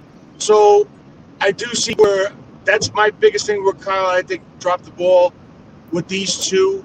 But as far as executing on offense in the passing game, I understand if the ball hits your hands, you got to catch it. But once again, George Kittle could have been out for the season or an extended time because of a poorly thrown pass by Jimmy Garoppolo. So, yes, if the ball hits your hands, you're supposed to catch it. But in a situation where he's jumping like he's trying to go vertical at the combine to catch a ball, and then he gets his legs folded under him and bent backwards, that's an issue. You can't have your receivers. I've never seen, maybe once or twice, but this season so far, year to date, Jimmy Garoppolo has yet to hit a wide receiver in stride cleanly where he could break off at least 5 to 10, maybe 15 yards extra in full stride. That happened this game, bro. Where did it happen? I'm talking about legit stride, Mike. Not reaching back. Yeah. Like, we celebrated it during the live. He hit Deebo coming from the right side across the screen to the left. Deebo stuck his hand out, grabbed it, and then like swirled up the sideline. I don't remember. Crazy, like, I'm talking about the throw. Do you remember the throw where he hit Emmanuel Sanders versus the Panthers? Mm-hmm. Remember how he threw that to a window and he caught it and he just went with it? I even think he scored a touchdown on that play. That's what your quarterback is. That's how your quarterback's supposed to deliver a football. Not behind, short, at the feet, above, reaching behind, forward. That is the major issue why this offense cannot get going. There's no consistency in ball placement. Tony, I did see some throws with the anticipation, though, from Trey Lance. And the George Kittle one was one of them. The one in the end zone, he threw that ball before Kittle was even... Right, but he also threw that ball high and could have gotten him hurt there, too. Yeah, but he had to throw it high because he had to throw it high. Yeah, he had to throw it high because they were closing on him. I understand that he had to throw it high, but I'm saying you're going to put, again, regardless if you have to or not, you're putting your receiver in a position to get hurt. Yeah, I mean, there's sometimes you can't help it, though. Like, it just depends on how the ball. Funny how the narrative changes a little bit. No. I've never said anything about Jimmy throwing the ball high and getting people hurt. You can go back at every show. I've never said any of that. Because you're going to throw the football high, you're going to throw the football low, but it's just still the receiver's job to catch the football. I've always been that way. Well, I agree. I'm just saying that both quarterbacks put their receivers in positions where they could get injured. And we've only seen a small sample size from Trey, but it did happen in that small sample size. Yeah, well, Trey definitely has to get his balls down. He definitely has to get the throws down. Right, Jimmy is horrible for that. I mean, he's put multiple receivers in positions to get hurt. But that's you know why Jimmy does that is because when Jimmy throws, he like kind of throws on like a fadeaway. Like it's weird. Like it looks like he's stepping backwards as he throws. Like he's always doing that stupid shit. Let me read this contribution so we can get it off the screen here, and then I'll answer your question to us. Is it on the underperforming by the roster, or is it unprepared due to the coaching staff? Walter gives us a $10 contribution. He says, E. Mitchell coming back along with Sermon, and if Lance starts and has all week to prepare, this run game is going to be fired. Niners about to shock the world and beat these Cards 28-19. You know, Walter, I agree with everything you said here. I just don't think Lance starts. I think that they're gonna say Jimmy's healthy and we're gonna ride with Lance. Am I the only one that thinks that? You think Jimmy's healthy? They're gonna ride with Lance? You mean they're gonna? I'm sorry. You know, they're gonna ride with Jimmy. Yeah. Yeah.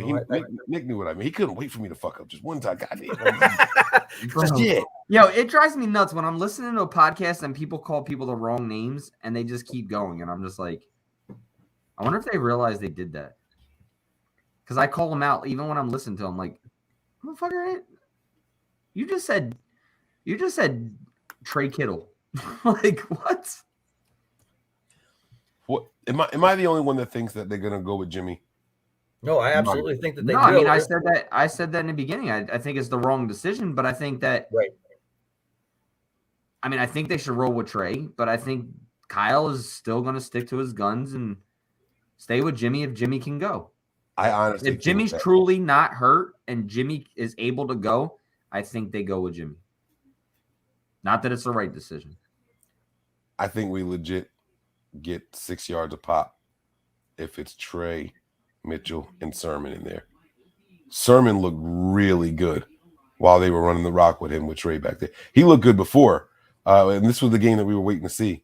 But let me answer your question here. Underperforming by the players or unprepared by the staff? And I thought about this for a really, really long time, and I kept settling on both. And I didn't want to be that guy to come in here and be like, well, it's a little bit of both of them. I think when we talked about it on the phone, I even said it's a little bit of both, right? So I decided I'm going to plant my flag on one side of this fence, and I'm going to go with underperforming. The reason I can't go with unprepared is because of something that we talked about a little bit earlier in the show, where I said, even with Jimmy out there are players open down the field, and Jimmy just won't make those throws, which means the players are prepared. You get what I'm saying? The coaches have those guys prepared. Kyle's just trusting Jimmy to make throws that Jimmy's just not willing to try, not willing to take, right? Or he calls the right play and they whiff on a block and the run doesn't go for 17 yards. It only goes for 3 yards. You know, that I watched that 4th and 2 play. I watched that 4th and 2 play that failed, the Deebo sweep. That stupid ass play didn't call. work. Though. But did you see why that play didn't work? It wasn't design. It wasn't the play call. It was a missed fucking block. You understand what I'm saying? So we can't sit here and say that these guys weren't prepared. Kyle called the play. The only difference that would have been in practice is who was giving the ball to Deebo. Deebo got the ball in stride, so that didn't make a difference. I just disagree with you there. And I understand where you're coming from. It was a missed block. But on that play, you're taking the ball carrier 5 yards behind the line of scrimmage when you only need to get 2. Go forward. I understand. Run something forward. You're making it a 4th and 2 to a 4th and 7. Yes. That's why I think it's a stupid play call. Even if it's blocked correctly, you're still putting yourself at a harder risk to excel and get the first down. Have you ever heard them say it was a play we had blocked for 5 yards, but we got 12? Yeah, you've heard Kyle say that before, right? Like they block plays for certain amounts of yards. That's part of the design. So I can't say. But your Trey Sermon is running the football better with Trey Lance there than what you thought Deebo would have done. Yeah, I mean, look, I get it. I mean, with Trey Sermon, so like you ran a 4th and 10, keeper up the middle, and got 13. I get that. I know. So, I know. But no, I use this play on purpose because it didn't work in our favor, and I don't think that it was because the team was unprepared. I think it was an execution thing. That's specifically why I used it. I have not seen this team look unprepared. Even with Jimmy's failures through that whole first half, bro, we were killing the Seahawks. We were moving all up and down the field on them. They couldn't stop us until they could stop us. And that was an execution thing. Do you get what I'm saying? So I can't say that the coaches didn't have this team ready. These guys were ready. The players just didn't execute. Whether it was Jimmy, whether it was an offensive lineman, whether it was a tight end that was supposed to block, whatever the case is, right, but those scripted plays work for a reason. You want to know why? Because they had those guys prepared. Right. But Kyle knew that he was going to set an NFL record on the 8th play of the game. He knew it before kickoff. And that play, though, Mike, yes, your players can be prepared for that. But it's just completely stupid preparedness for the coach to call that play in the first place on 4th and 2. Like, that's where I'm trying to say that it's unprepared with coaching. Like, you should not – that's a stupid-ass decision. Like, you don't go and call a sweep on 4th and 2. You go into shotguns with 4th and 1s. Like, that was our third of 4 4th down attempts, right? That was the third one we did out of 4. Right? Well, we didn't do the first one 4th and 8. Which, like, that doesn't count. That doesn't count as an attempt. Right. I'm trying to think of the other ones. I know that was the second to last one that we attempted. The first one was a pass. The second one was a run. And then you do the sweep. He's trying to catch them off guard. You can't keep doing the same shit and expecting it to work. And so he was mixing it up a little bit. I'm pretty sure that was the third one. I'm pulling. Yeah, but I'm not just talking about this game. He does this shit all the time. Well, that has nothing to, whatever you're saying is not going to change my answer.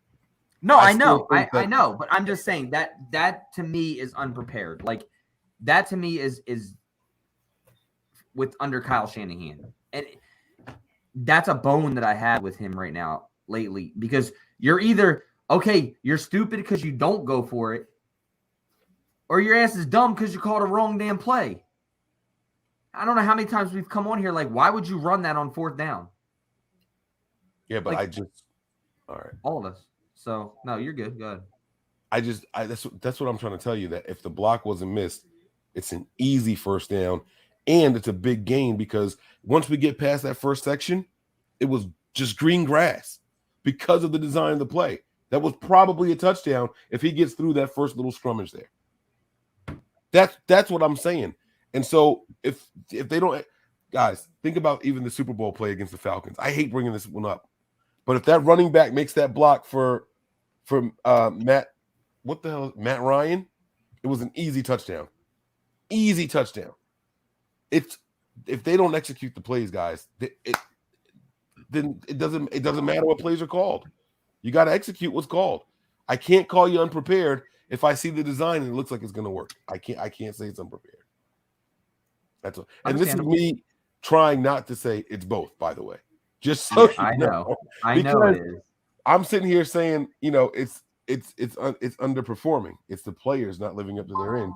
But I agree with everything you guys are saying. Kyle can put them in better positions sometimes. So I agree. Yeah. Danny McCormick, thank you for the contribution. He says, Hawks fan here. I think Kyle is waiting for Trey's accuracy to get better before playing him, because he sees RG3 and Trey, and that scares him. Outside perspective, I can see that. I can see what he's saying. What do you guys think? Agree, disagree, or F the Hawks and you guys are going to be rude? Like, how do you guys feel? No, I'm not going to F the Hawks. I don't think he's waiting for accuracy, though, because accuracy comes with playtime. Getting used to your receivers, getting used to the game of football, like the speed of the NFL.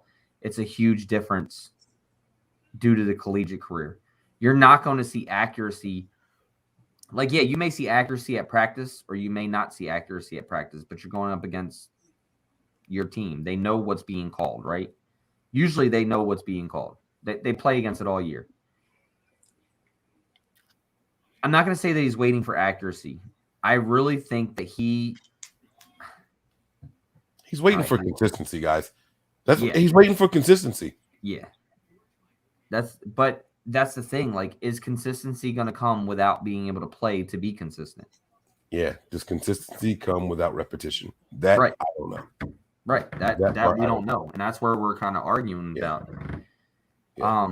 But thank you for the contribution. Yeah, appreciate that, man. Brian or Tony, anything you guys want to drop on that before we get to the next contribution? No, I don't think I have anything constructive to say about that. What about you, Tony? Yeah, you're good. You can go to the next one. All right, so this one here is from Brown. Brown. You would have thought Lance threw 3 interceptions in a half like Wilson. He may be inaccurate at times, but fast balls are hard to catch for a defense. I don't think any of us are. I feel like maybe this comment was written because of some of the negative things we were saying about Lance. I don't think any of us are surprised by what we saw from Lance. I could be wrong, we all acknowledge it can be better, but we all understand why it looked the way it did. Don't let me speak on behalf of everybody. You guys are all here. Tony, you go first. Brian and Nick, what were your guys' thoughts on Lance's first performance in extended time? He's coming in cold off the halftime, right into the lineup and taking the field. So it's hard to judge. Yeah, he started off really choppy. He threw a poor pass to the foot of the one receiver. I forgot what the second throw looked like, but then you saw him kind of like calm down, and you saw Kyle try to get a couple quick, like easy throws for him to get him to calm his nerves and get him into the game and possibly like a rhythm. It didn't work on the first try, but in the latter part of the game, you saw him become, I don't want to say comfortable, but a little bit more comfortable in the pocket. And yeah, there was a couple times where maybe you would want him to see him, just like Brian said in our chat, that see him make a throw downfield. But like, listen, I mean, they moved the ball, they got into the end zone. Statistically, minus the percentage, the passer rating or the completion percentage, he pretty much outperformed. Whoa, what is this guy do? Outperformed all. He was a top performer out of the three quarterbacks. So that is a bright spot. I know it's based off of the one play, but I mean, listen, at least he identified the blown assignment to the Deebo Samuel's pass. He made the throw. Granted, it was a perfect throw or perfect mechanics, but he at that point he just used his arm and just launched it down the field and went for a 70-yard touchdown. What I'm looking for is this week, if Jimmy can't go, Dre's going into the work week as a starting quarterback. It will be the number one reps in the offense in practice. So this is where I want to see how he does. He knows he's starting. The game plan is going to be created around him, and I just want to see how he answers the bell. Tony, do you think Trey starts this week? I don't think you answered that yet. If Jimmy's hurt, yeah. If not, no. Unfortunately. So I'll piggyback on that, I guess. No, I agree with Tony 100%. I think that, like Mike was saying, I understand why his performance was the way it was, but with all the hype that this fan base gives him, has given Trey, with all the hype the media has given Trey, I just had higher expectations. And that goes back to the question that Nick asked: is it preparation or performance? Is it something that he's not being prepared for by Kyle, or Kyle wasn't prepared to have him have to play half the game? Or is it that Trey's just not there yet? And that's what Kyle's seeing, and why we're not seeing, or why he's choosing to continue to go with Jimmy over Trey, because that's the part we don't know. Why is that the call? Like, obviously Kyle's not going to tell us because he doesn't want the league to know. And so we have to speculate on that part. So I agree with Tony 100% about what he said. I just think my expectations were a little higher based on what, people who truly were all in for Trey, like Wayne, all about Trey from, back when we were still, talking about Fields and trying to tell everybody to go F themselves with Mac Jones, because that wasn't going to happen. But they went with Trey. And so I had higher expectations, and maybe that's just me being naive because he's a rookie, didn't get to play last year. But I had higher expectations for him. So I was a little disappointed, and so I'm going to cut him up, when I'm looking at that tape, because I've been sold this bill of goods that he's this guy who's supposed to be the future of this team. And so I don't know if he's underperforming or if Kyle's just not preparing him. And that's where my conundrum is. Where'd you get this bill of goods from that you speak of? The bill of goods on Trey? Yeah. You guys, the fans in the chat, everybody in the media that I've heard, everybody's ready for Jimmy to go away and Trey to take over. That's what everybody wanted. I think I expected more. But I think you're confusing. Listen, the moment we traded up, no matter who it was, the fans were going to react the same way. Get that guy in, save X amount of dollars, The Sure. player was irrelevant there. The moment we all heard it was Trey, because we were all convinced that it was Fields based off of the Drew Brees' arm and Jackson's legs. Well, at least let me speak for myself. I thought it was Fields based off of that, right? But when we heard it was Trey, I think everybody immediately showed a little bit of reservation. Kid hasn't played in a year. He's 20 years old. The level of competition, he's going to need time to learn. Right. These were all things that I said in the offseason, and everybody was like, no, that's not right. There's no. Everybody was on that in the offseason. Hold on. I was pro Jimmy all the way up until week 2. Yeah, well, right. I don't think that's 100% legit, Nick, but okay. But that's what I'm saying. Like, it was never none. I don't think anybody on this show was like put Trey. Well, there were people who said, look at what you gave up. You got to play this guy right away. You're telling me based on what you, and I'm not a Trey hater, so the chat can just calm the fuck down about that shit. I'm going to support whatever quarterback's in there. I just had higher expectations for this quarterback based on what I have been told, and I argued that I didn't feel that Trey was ready because of the competition, but I was told that wasn't a factor, right? That's not something because he played in his division against three NFL caliber players that made it to the NFL, 2 of which are practice squad. So, I mean, Jeremy Chin's the only true NFL caliber player he ever faced in college. So, I mean, I use that as a knock against him in the offseason, but I kept hearing this over and over from our group, from outside of our group, from the media. So I'm starting to try to buy into it. And now we get set in a position, and then the coaching staff and our GM gave us 2 quarterbacks. They didn't put the 3rd quarterback on the roster. So I expect that this guy is ready to either unseat or should be soon unseat Jimmy for the job. We're not there. But let me ask you this. Has he been given the opportunity to unseat Jimmy? As far as I know, no. No. So has he been given? But that's been argued too, because we've called it a competition, even though it's not a competition. So semantics. I never said it was competition, but I'm speaking for myself. I don't know about anybody else. But was Trey Lance prepared to take over this team?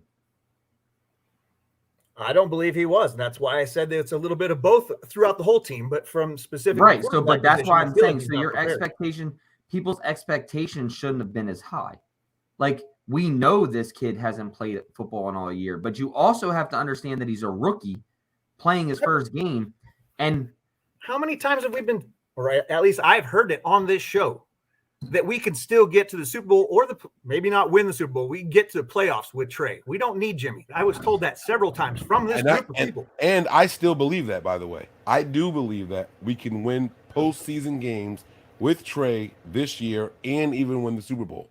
Doesn't mean that he's going to be ready week 3 or 4. So there's a big difference. So coming out of the draft, there were a couple of things that were very obvious. Okay. 1, Mac Jones is the most pro-ready day 1 starter. The lowest ceiling of all of them, but this guy is steady Eddie and consistent. You know exactly what you're going to get.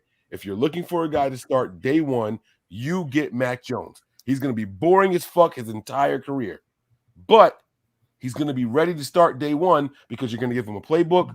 He's going to understand it, and he's going to execute at a very decent level. He's never going to wow you, ever, in any aspect, right? We knew that. The flip side is we knew that the lowest floor of all these players was Trey Lance. Absolutely. Because of level of competition, experience, da-da-da-da-da. But we also felt one of the highest ceilings could be Trey Lance. Right. And we said in all of our evaluations that whatever team gets this guy should not start him right away because he's not going to be ready. It would be detrimental to him. So then that left us looking at guys like Fields, Wilsons, and Lawrence. That's where we were. So nothing that we are seeing now should surprise anybody. It shouldn't. Okay, then I'm just the idiot who's a little surprised because I expected him to be better than what he showed us on Sunday. But I don't know where those expectations came from is what I'm saying. And it's not just you. There are other people who are disappointed in what they saw from him, and that's what I don't get. Because we knew this going into this season is going exactly how any logical person should have thought. We knew Jimmy was limited. We knew that Jimmy had been figured out by the league in 2019. We didn't need to see Jimmy in 2020 to know that he was limited and he only throws to certain places and doesn't execute certain types of plays. We all knew that. Wasn't an opinion. It's what we had seen. We've seen players frustrated. We've seen Kyle frustrated. And then we see plays in games where the opposing defense won't take away what Jimmy's good at. So he just shreds you up across the middle of the field, right? We can win with Jimmy. We've seen it. But when teams commit to taking it away, then we see the struggles and the lack of ability to adjust. Well, everything is happening the exact same way. Cam Chancellor, I did it again. You see what I'm saying? I just did it again, Nick. I said Cam Chancellor. You guys know I want to say Bobby Wagner. Bobby Wagner is arguably the best guy at that position, right? Absolutely. He plays in the portion of the field that is Jimmy Garoppolo's strength. That neutralizes it. So when you make Jimmy have to get outside that comfort zone, it's going to be a long day. We said this the other day with Jimmy. Jimmy, if his first read's not there, he panics. You see it all the time. His throws become different. When his first read is there, he's usually on point.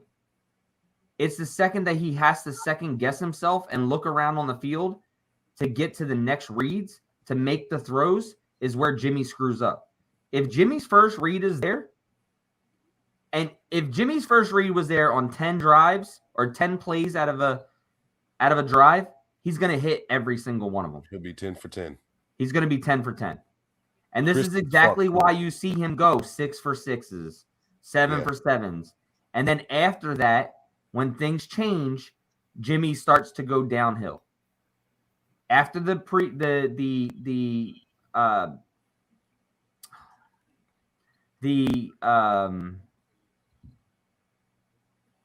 I want to help you. I just don't know where to go. I don't know where you're going, man. The predetermined, the plays in the beginning. After scripted plays. The scripted Okay. plays go away. Jimmy starts to go downhill. We've noticed that since 2019. We noticed it in 2020, and then injury happened. We know that Jimmy can be a liable quarterback at certain times, but from what I see and what I've seen from Jimmy is, like I said, once his first read is not there, he panics. He throws the football weird, awkwardly, tries to get rid of it, and doesn't throw the ball away, makes silly decisions, doesn't recognize the defense, and goes from there. But the expectations on Trey Lance, for me, I wanted Justin Fields. You all know that. I said Justin Fields was more pro-ready than Trey Lance. And we thought the ceiling could be just as high. Yes, we did. Yeah. And I said that if we drafted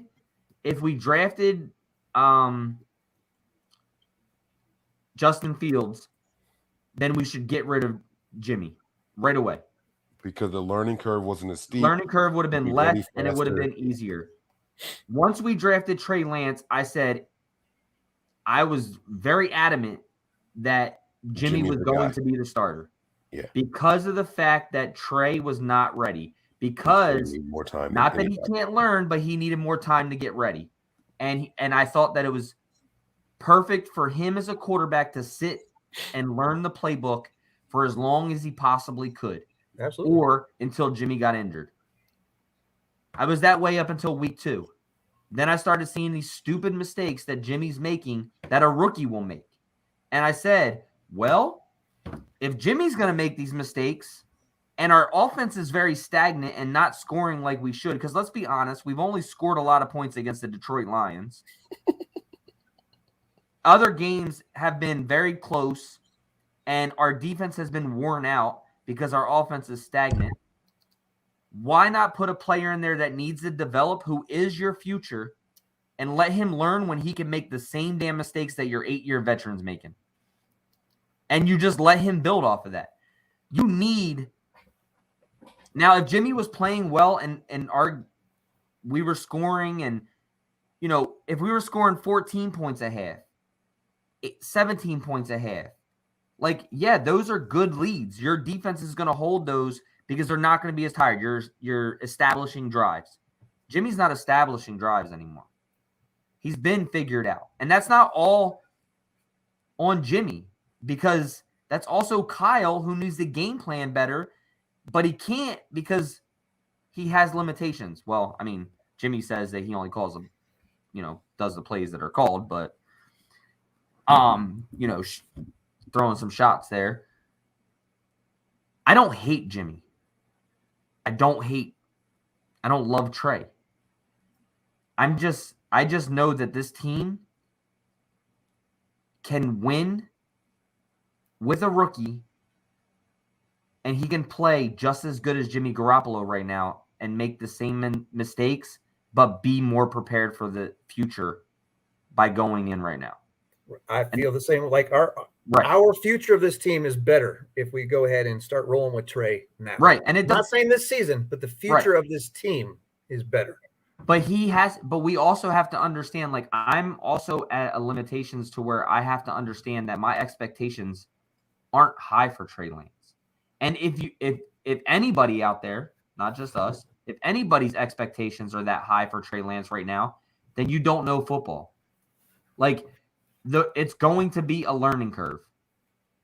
He's going to make mental mistakes. He's going to make bad throws. He's going to make bad decisions. He's learning, but he's learning on the fly. So you have to cut him a little bit of slack, because if you want the good, you got to deal with the bad too. Now, when I say I was disappointed or I didn't meet my expectations, I didn't expect him to roll out and be an MVP player. Oh, stop it. You expect him to be Aaron Rodgers. But I did expect him to be better than what he brought on Sunday. I don't think that it's anything wrong to say that, right? So I don't think that you're talking directly to me when you say that I don't know football, or that people that had high expectations don't know football, because I feel like I have a pretty fucking good grasp of the game. But I think that personally, my expectations were higher than what I saw on Sunday for Trey. I did not mean that he need to come out and be, the MVP of the league in his first rookie start, or his not even start, but no, that was not a shot at you. That was just saying that if we're upset with him making mistakes, then that's where people don't understand that he's go through those learning curves. Sure, but okay, so I know it was in our chat earlier, right? We talked. There was a little chat about Herbert, right? We used him as an example. Oh, I didn't see that one. So Herbert came out and basically, once Tyrod Taylor had his lung punctured, he had to come in and just roll, and he kind of just stepped right into it and rolled with it. Like, I felt that from all the information that has been passed to me via people in this chat, or outside of here, or through the media, I just expected it to be more. I expected to be closer to that level, and I don't see him being anywhere near Herbert's level right now. Yeah, but you know where Herbert played before he got absolutely. So that's why I kept saying that the competition is different, but I kept getting told that wasn't a factor at all. Yeah, but you're getting told that from people who are just like come on, other people on our group here, and other people in our chat here, and people that I respect their opinions. All right. Well, the chat is going to consist of, hundreds of, lovers and haters. I got it. You can't hold. Never mind. Bro, somebody called me an idiot in the chat tonight. You think I give a shit? Like, no. That's all you got called tonight? All right. That's a good night. I mean, that's all I've seen. So no, I'm saying that's a good night if you're only an idiot. Like that's a good night. I've been a lot of things in that chat. So, but there's people in there that think that just if you're gonna call me an idiot, just put tired in front of it. All right. I want to be clear, because there's a lot of people who say Jimmy only put up 7 points. Trey went out and scored 2 other touchdowns. He's better than Jimmy, or he's ready, or he's clearly better, right? Because those are people who are going to watch the box score. And I'm not gonna say what Nick said, like, you don't know football. I mean, I just wouldn't say it. I'm not saying I don't agree with what he said. I wouldn't verbalize it. Right, but if you expect this dude to be Aaron Rodgers, you don't know football. There's more to it than just looking at the results. We talked about this after the win in Philly. I came in here upset, not because of the results, because of what I saw. There's a difference, and we have to learn to compartmentalize what we're seeing and what we're experiencing and go from there. So, I just think that, we gotta be honest with ourselves. Trey, I said it 2-3 shows ago. Quarterbacks get paid their salaries for one thing: consistency. I said it. Said Tom Brady is not one of the best and most successful quarterbacks because he's got the biggest arm or he runs the fastest or he throws the quickest or any of that shit. It's because Tom Brady is the most consistent quarterback we have ever seen in our lives. I think the best quarterback I've ever seen is Dan Marino, but Dan Marino wasn't as consistent as Tom Brady. And that's why Tom Brady is going to get you 7 Super Bowls, because you know exactly what you're dealing with every time you take the field, right? There was nothing consistent about Trey Lance's play last week or Sunday, all right? He'll get there with repetition, but right now, he is the exact opposite of consistent. Jimmy Garoppolo is extremely consistent in comparison to Trey Lance. So much so that I can tell you who our opponents are going to be and say Jimmy ain't going to have a good game here, because he's so damn consistent that what he does well is not going to work against those opponents. So that's all. Like that's what it comes down to. T-Man, thanks for the contribution. He says, do you guys think it's a good idea to pick up Jalen Smith instead of working out linebacker Kendricks? He could maybe boost up our defense. Just a thought. What do you guys think there? And then T-Man has another 3-line contribution here also. I actually thought the same thing as soon as I saw that he was released, and I went back to make sure that he didn't have any, like, nothing that I saw in the media showed any sort of injury history. So, like, as far like recently, so I don't know why he wouldn't be, considering Kendricks was recently injured. So, I mean, It seems like a better fit, and he's already going to get $7+ million from the Cowboys, so he probably could come pretty cheap. Relatively cheap in comparison to his skill set and the contract he would require. Right. Yeah. Nick, you have any thoughts on it? I mean, did he just get cut because he's not a system fit now? Well, they were saying that he was unhappy with the new system, and the Cowboys didn't want to be on the hook because apparently they have their injury guarantee is higher than his total salary, and they didn't want to chance it, so they figured let's just cut him and right. His 2022 season salary was guaranteed for injury, so if he got injured this year, then they'd be on the hook for $9+ million next year. Right. So it's this year plus next year, and they were like, it's not worth it. Let's just pay him this year and let him go. I just think that there's a possibility that maybe he shot somebody and the story hasn't unfolded yet.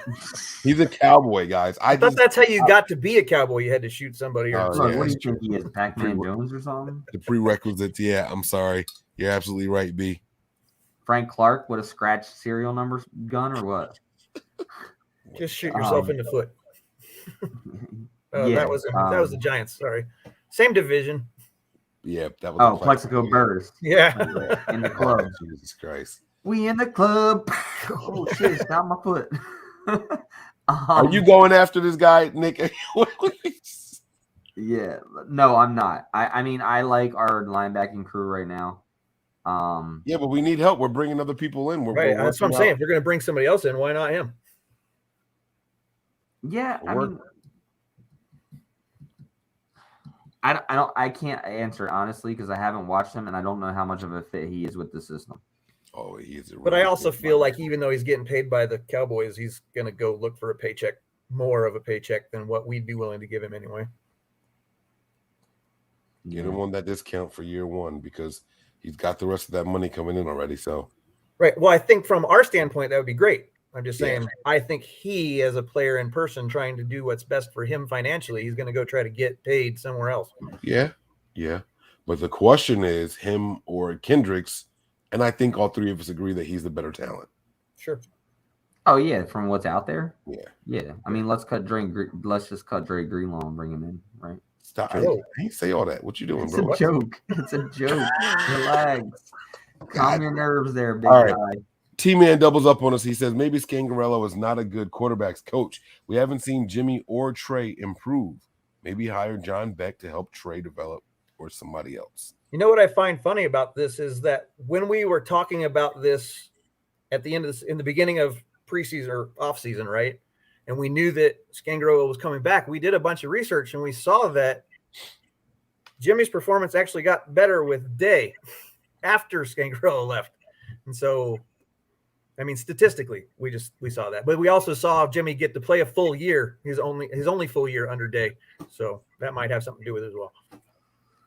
Bro, I looked up and I just seen 3 big ass heads and it like threw me off. And I got tired of like the bottom guy being cut off by the contribution. I figured, let me now you can just see how tired I truly am because it's like personal. It's all right. I got puffy face too. It's okay. Speaking of this with the John Beck, Javi, shout out to Javi from 4th and Goal podcast. He was on the Spaces the other night, and he said that he brought up something good about Trey Lance and working with his quarterback coach right now, saying that he thinks he needs to get rid of that quarterback coach and go to and work with John Beck instead, because of the way that, how did he say it? He's got like a long like release, right? Elongated release. An elongated release, right? Thank you. Were you in there for that? No. Were you in there for? Oh, you weren't in there for that. All right. So he says how Trey Lance has an elongated release, and he went and he worked with John Beck before he came back to camp, and he got things going, the things that he needed to work on, got things going. And then he went back to his regular coach, and now he's back to the same issues again. How much is it Scangarello? And how much is it his off-campus quarterback coach? Why are these players still having quarterback coaches during the season anyway? No, they're not. They don't work with these guys during the during the season. These are their off-season coaches that they work with when they're. Oh shit! It's 12:15. They have these guys when I can't believe we're still on. They have these guys during the off season when they're training to go to the combine or try to get some notes and whatever. When the season gets here, they can't work with someone that's not team approved. They're on the clock during the season, and so that guy has nothing to do with what's happening right now. Okay. Makes sense. And then I saw him and Rich Madrid actually get into a little tiff, and Rich was like, Javi and Rich? No, the guy that was training Trey, and he was like, based off of what I saw, this guy wasted all his time with Trey because he reverted right back to what I was like, holy shit. And the guy was like, really? That's what you want to do? Like they were going back and forth. You guys gotta find. So this is John Beck or the other guy? No, not John Beck. It's oh shit. Quincy Avery. Yes. Avery. Yeah, Quincy Avery. That's him and Rich were going back and forth, and I was like, holy shit. Like Rich has no chill, bro. I love Rich though, bro. It was crazy. So, that was that. Danny McCormick says Pete Carroll started a 3rd round QB day 1, all pro, proud dad. I can't argue with you. Danny, you're absolutely right. But here's the difference, man. He had just lost Hasselbeck that offseason, and he signed a guy that had 1 start in a game that was a high-scoring Packers versus Lions Week 17 game where they put up, 40 points and 50 points, and he signed the guy based off of height. They also didn't have a quarterback on the roster that had just went to a Super Bowl. So the expectations were very, very different. And Russell Wilson came from 2 different schools that both played in very, I won't say pro style, but pro equipped systems. You know what I'm saying? So you guys know what school Russell Wilson went to? Wisconsin. Very good. Yeah. I didn't think you were gonna know that. Let's go, man. But yeah, so that's what that is. It was very different. Very, very different. That's all. I want to give some flowers here, and then we're going to go home. I want to get out of here. We had a good conversation here, underperforming or underprepared. Nick, did you want to give your answer? I don't think you ever said what you thought. Yeah, I mean, I'm going to agree with Brian. I think it's a little bit of both. We all thought it was a little bit of both. I just tried not to say that. God damn, man! Like the one night I say I'm not going to do that. Can I finish? It's next turn, Mike. Come on. I think it's a little bit of both, but I think it's more unprepared. The reason I say that is because I feel like I see a difference in Kyle's coaching compared to what I've seen last year or in 2019. I feel like Kyle plays anymore to not lose compared to playing to win. I think he plays safe. He doesn't put the players in the right position. As I said, he doesn't want to make the change from Jimmy Garoppolo, knowing that his run game will take off, in which he needs to be successful offensively. He won't make the move to Trey Lance. So I'm going to say that it's unprepared in that sense. The coaches are not preparing the team right, or they're not putting them in the right position. You see little tidbits from George Kittle calling out Kyle Shanahan, calling out Mike McDaniels. You hear tidbits from Fred Warner, where he's like, maybe one day we'll start playing complementary football. He's throwing out the offensive little bites too, just in these media pressers. Kyle Shanahan, to me, play calling has been abysmal, like crazy bad in a lot of senses. Dude, get the Giala guy out of here. That guy's driving me insane. But I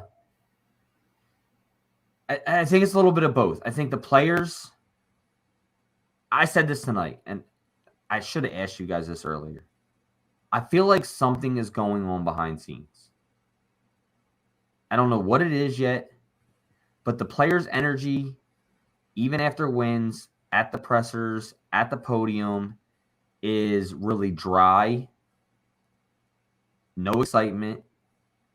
You don't see that brotherhood like you've seen before. You see players are throwing jabs at other sides of the football. I don't know if this locker room is being torn apart for some odd reason. George Kittle doesn't seem the same. George Kittle's always been that goofy, energetic dude at the podium. Not anymore. I don't know if this is because of his lack of how can I say this? Lack of play in the game plan. But George also has to remember that he was such a big commodity on this team because we had no wide receivers. Now we have wide receivers. George's numbers are going to go down. His passes per game are going to go down. He's got to understand that he's going to be utilized more in the run game because we have a receiver excelling right now. George Kittle will never hit 1,000 yards again. And I know you said this 2 years ago, Mike. But at that time, I didn't agree with you because of the fact that we had no receivers. We had Kendrick Bourne here. Deebo Samuel is at almost 500 yards already in week 4. He's going to be a 1,000-yard receiver this year. And while George is a great athlete and a great tight end, he no longer needs to see 15 receptions a game.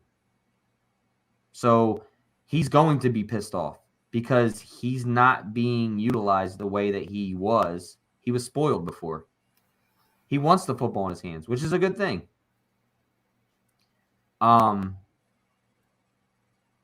So George Kittle seems upset. Seems like he's upset with the whole Trey Lance, Jimmy Garoppolo thing. Deebo seems like he's for Trey Lance, not Jimmy Garoppolo. Like he can't get him out there, get Jimmy out of the field fast enough. I think even though, this is scary. Because Deebo has the opportunity to play a lot better if Trey can play really well throwing the football compared to what he's doing with Jimmy right now. And that's scary. No? You don't agree? Go ahead. I want to hear this. I think Deebo is thriving because he's the guy that can work around the line of scrimmage and take it out for big stuff. The reason why Ayuk is struggling is because he's the more pure wide receiver. My job is downfield to make the catches, and Jimmy hasn't been that guy yet. But I'm not shitting on. See, I said I wanted to do one more thing. Like, I got all this stuff about Deebo here that I wanted to talk about, and now you're getting into it. Like, I had it here, but you're going into it. I wasn't trying to jump. I wasn't trying to dump on him, but he's thriving because Jimmy's the quarterback right now. He's Jimmy's safety blanket, and he's physical, and he's going to get the yards after the catch. I think that does take a little bit of a step back, a decline when Trey gets in there full time, but Trey's going to spread the ball out more. So I was talking to my guy Jesse tonight too, and he says that he believes we're going to see more with Trey Lance out there. He thinks we'll see more of Deebo and Sanu compared to Deebo and Ayuk. And he says the reason that he sees that is because Deebo and Sanu are really good at the scramble drill, where Ayuk and Sherfield aren't. And that's meaning, obviously you guys know what the scramble drill is, right? Getting open, obviously, after the play breaks down. But he said watching those two on tape, this past game when Trey was in, they're getting open from the scramble drill, where Ayuk and them weren't able to. So it's something to keep an eye on and be interesting to see. You think that's part of why we haven't seen as much out of Sherfield as well? Yeah, that's what he said. But no, I mean, look, I can't concentrate when Mike makes faces, bro. I need to take you off video, like, instead of right at me when I'm talking. What were you gonna say? Now he left. Get your ass back in here. There we go. Don't play with your beard. What were we gonna say, Mike? And then we'll get out of here. We've seen 4 scramble drills all year. What are we talking about? Scramble drills when there's an extended time behind the line of scrimmage. Mm-hmm. We haven't seen that. Jimmy's either throwing the ball complete, incomplete, or he's getting sacked. There's been no scramble drills all year long. Trey had the first one. That's what he's saying. He's saying he watched it from this past game tape. Yeah, but that doesn't dictate the. All right, never mind. That's all. Okay. Get T-Man's contribution real quick.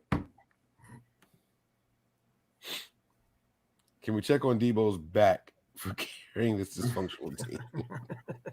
We got 2 medics on the show. Great show, pal. T-Man is the man tonight. I like it, man. I like it, bro. That's what I'm talking about, baby. Much love, much love. But this is part of the problem when the guy is doing this, being overworked the way that he is, and playing the physical brand of football that he's playing, doesn't bode well for long-term and sustainable success. It doesn't bode well. Deebo is Deebo. He's always going to play this way, but the amount of targets that he's getting, it might not be a good thing. It's going to be time for people to step up in order for him to be someone that we can count on for 12 plus games a year. So, but go ahead, Nick. You can finish. I won't say anything else. I won't even make any more faces. Bro, I'm just gonna block you out like that. I can't see. Just put your mask on. No, because it's all in the eyes.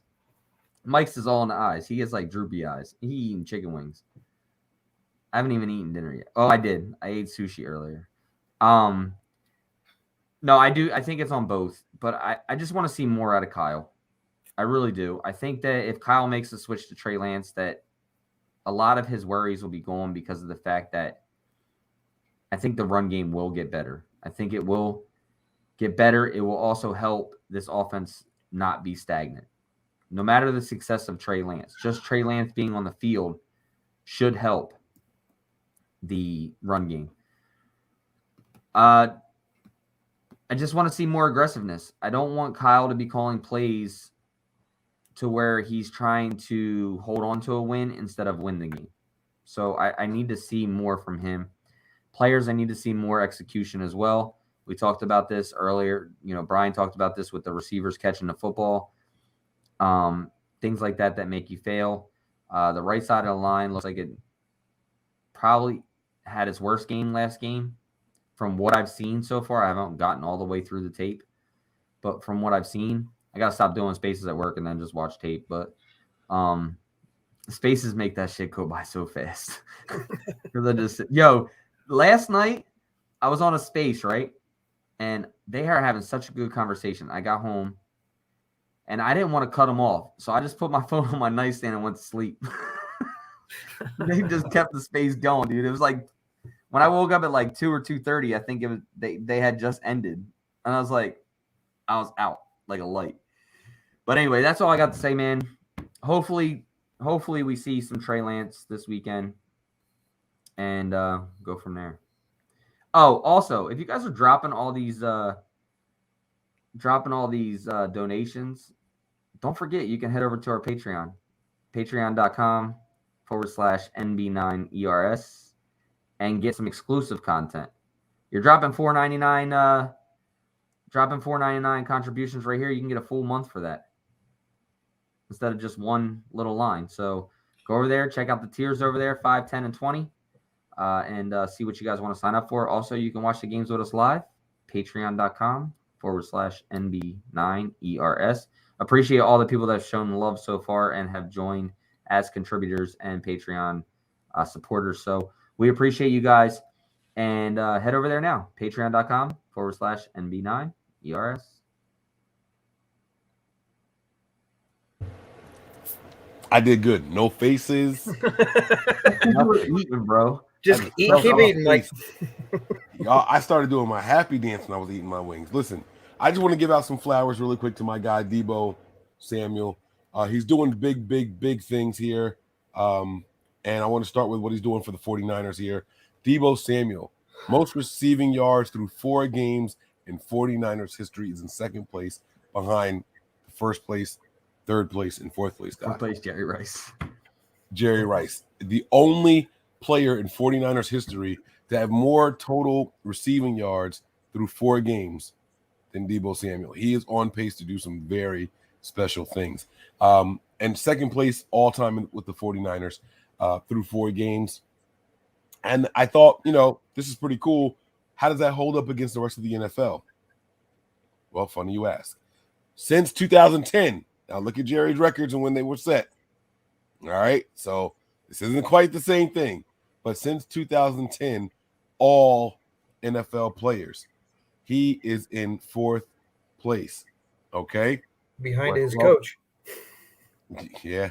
Wes Welker is the leading guy there in 2011. Steve Smith, Julio Jones, and Kyle Shanahan's year. I want you guys. Oh, no, it wasn't Shanahan's year. Nope. Shanahan was 17. Damn it. Yep. Damn. All right, but it's cool, though. But still. Got him. Everyone's been saying, well, we don't have a Julio Jones type of player here. All right, now, we can get the production one way or the other. He might not get it downfield like Julio did, but he's getting it in. So since 2010, he's also the 4th highest receiving yards. All right, so just want to give him his flowers. Let him know that we appreciate what you're out there doing, man. We saw the mic'd up. We see how you're encouraging all the players on the sideline and everything. Keep it up. I think that you're gaining a lot of fans, Deebo. We saw you riding the bike in on the red carpet with Tiny on the back and the chain. I loved every second of it, man. Rest in peace to Tiny also. But that's it, man. I'm going to do before you get out of here. First quarter offensive MVP, Deebo Samuel? Like first quarter of the season. Because we're 4 games in now, so that's pretty much a quarter.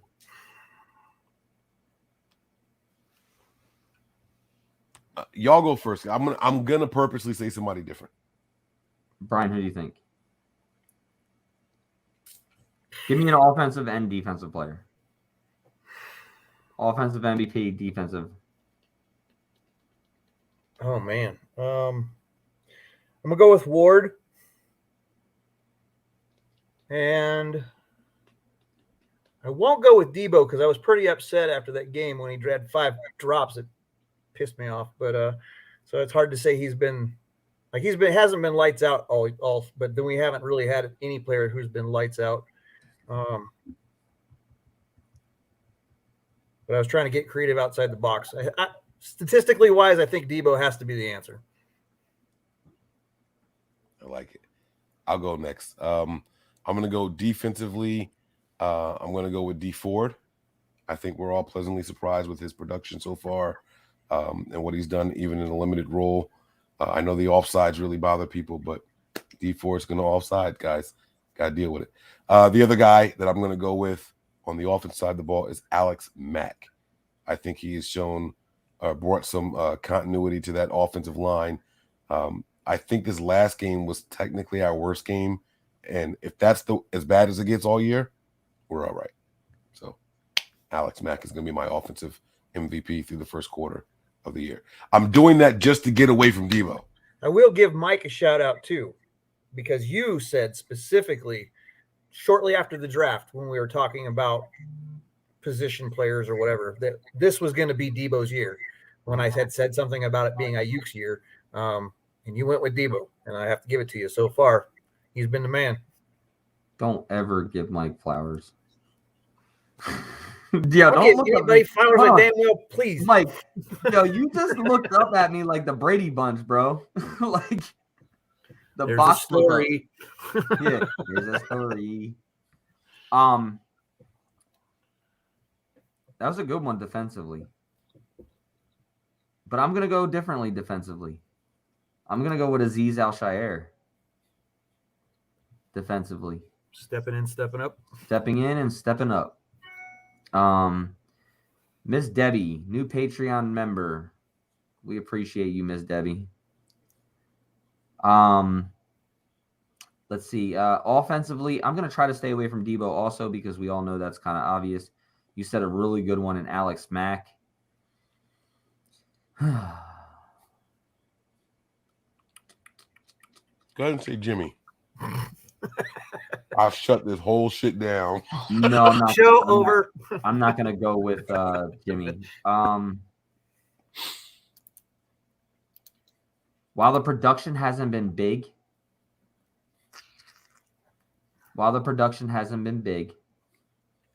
I think he's done a lot of things on the field,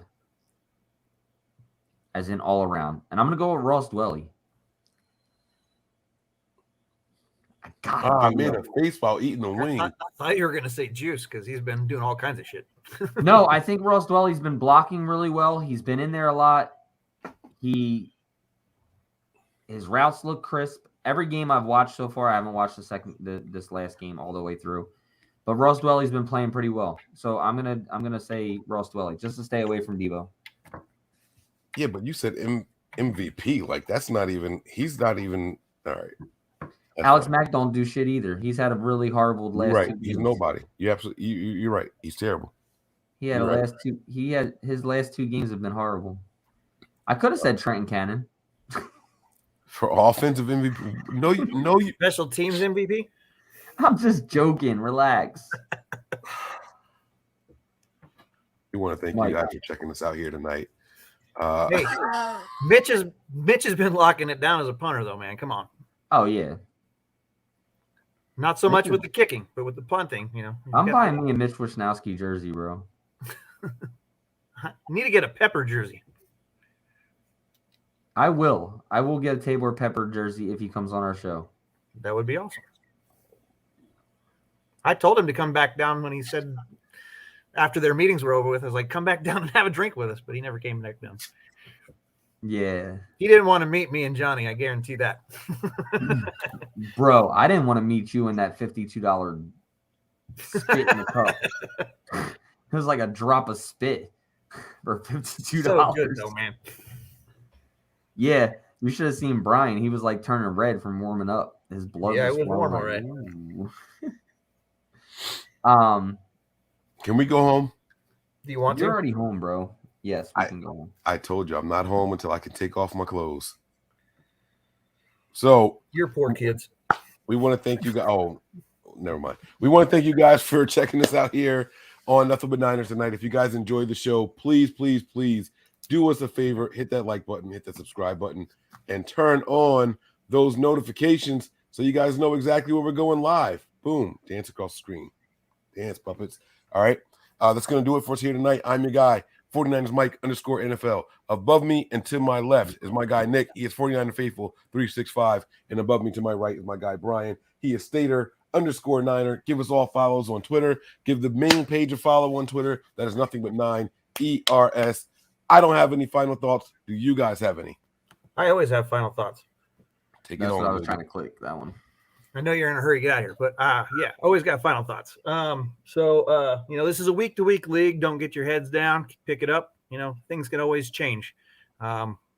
We've seen undefeated teams get beat by teams that don't have a win. So, I mean, anything can happen on any Sunday. So, and to the chat and those people that want to say stuff, yeah, I'm a Jimmy supporter. I've been a Jimmy supporter, and I will rock with Jimmy until we change quarterbacks. But I see the need for Trey. I do see it. So my eyes are opening in that direction.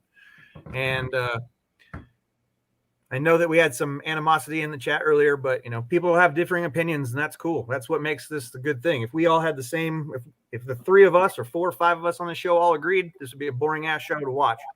So, that's part of the fun, And so, as always, be good to each other, treat each other kindly.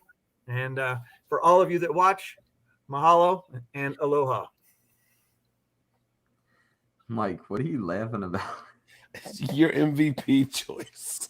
I just On got offense. Bro, I wanted to get your face, and I got It's bugging me so much, bro. You picked the dude. He's got 55 offensive snaps out of like 270. How does he win the MVP? Might go and fact check as soon as Nick says something.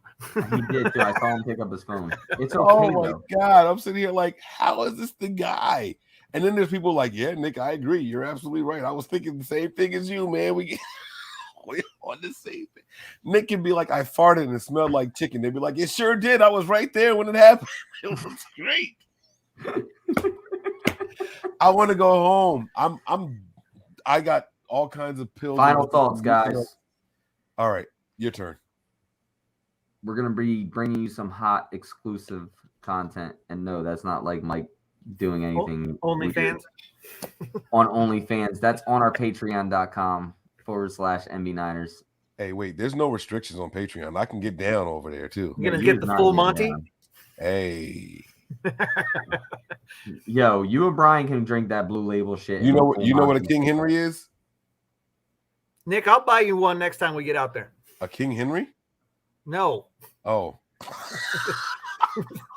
Johnny. Please.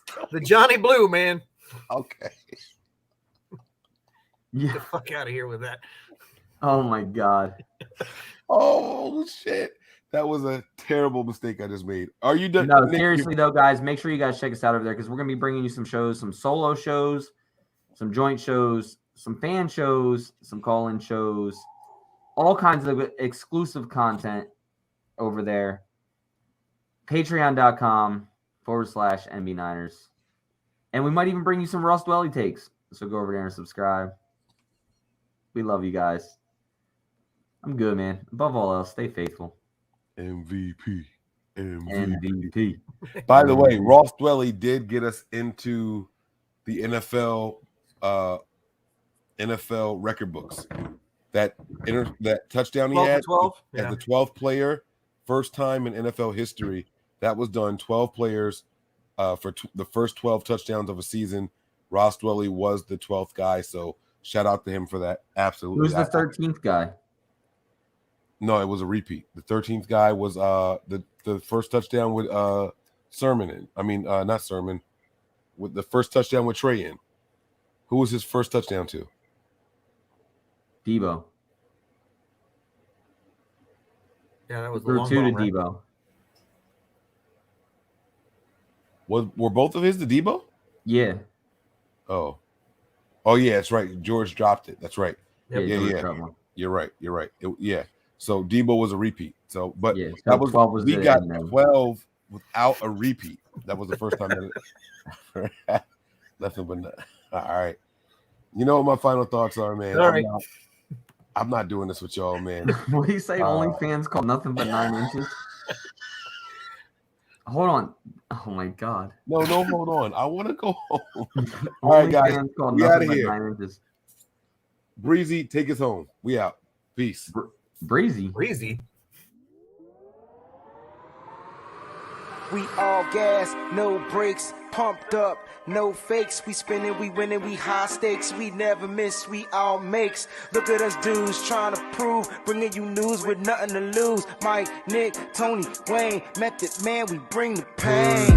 Hey, see, I'ma confess it. We under the pressure. If you looking to find us, we them nothing but Niners. We nothing but Niners. We nothing but Niners. We nothing but we them nothing but Niners.